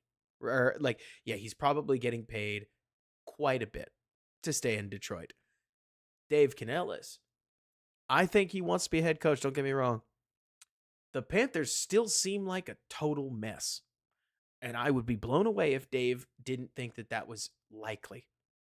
So that's taking the money. And dude, for $50 million, whew, I might too. So I guess I don't know.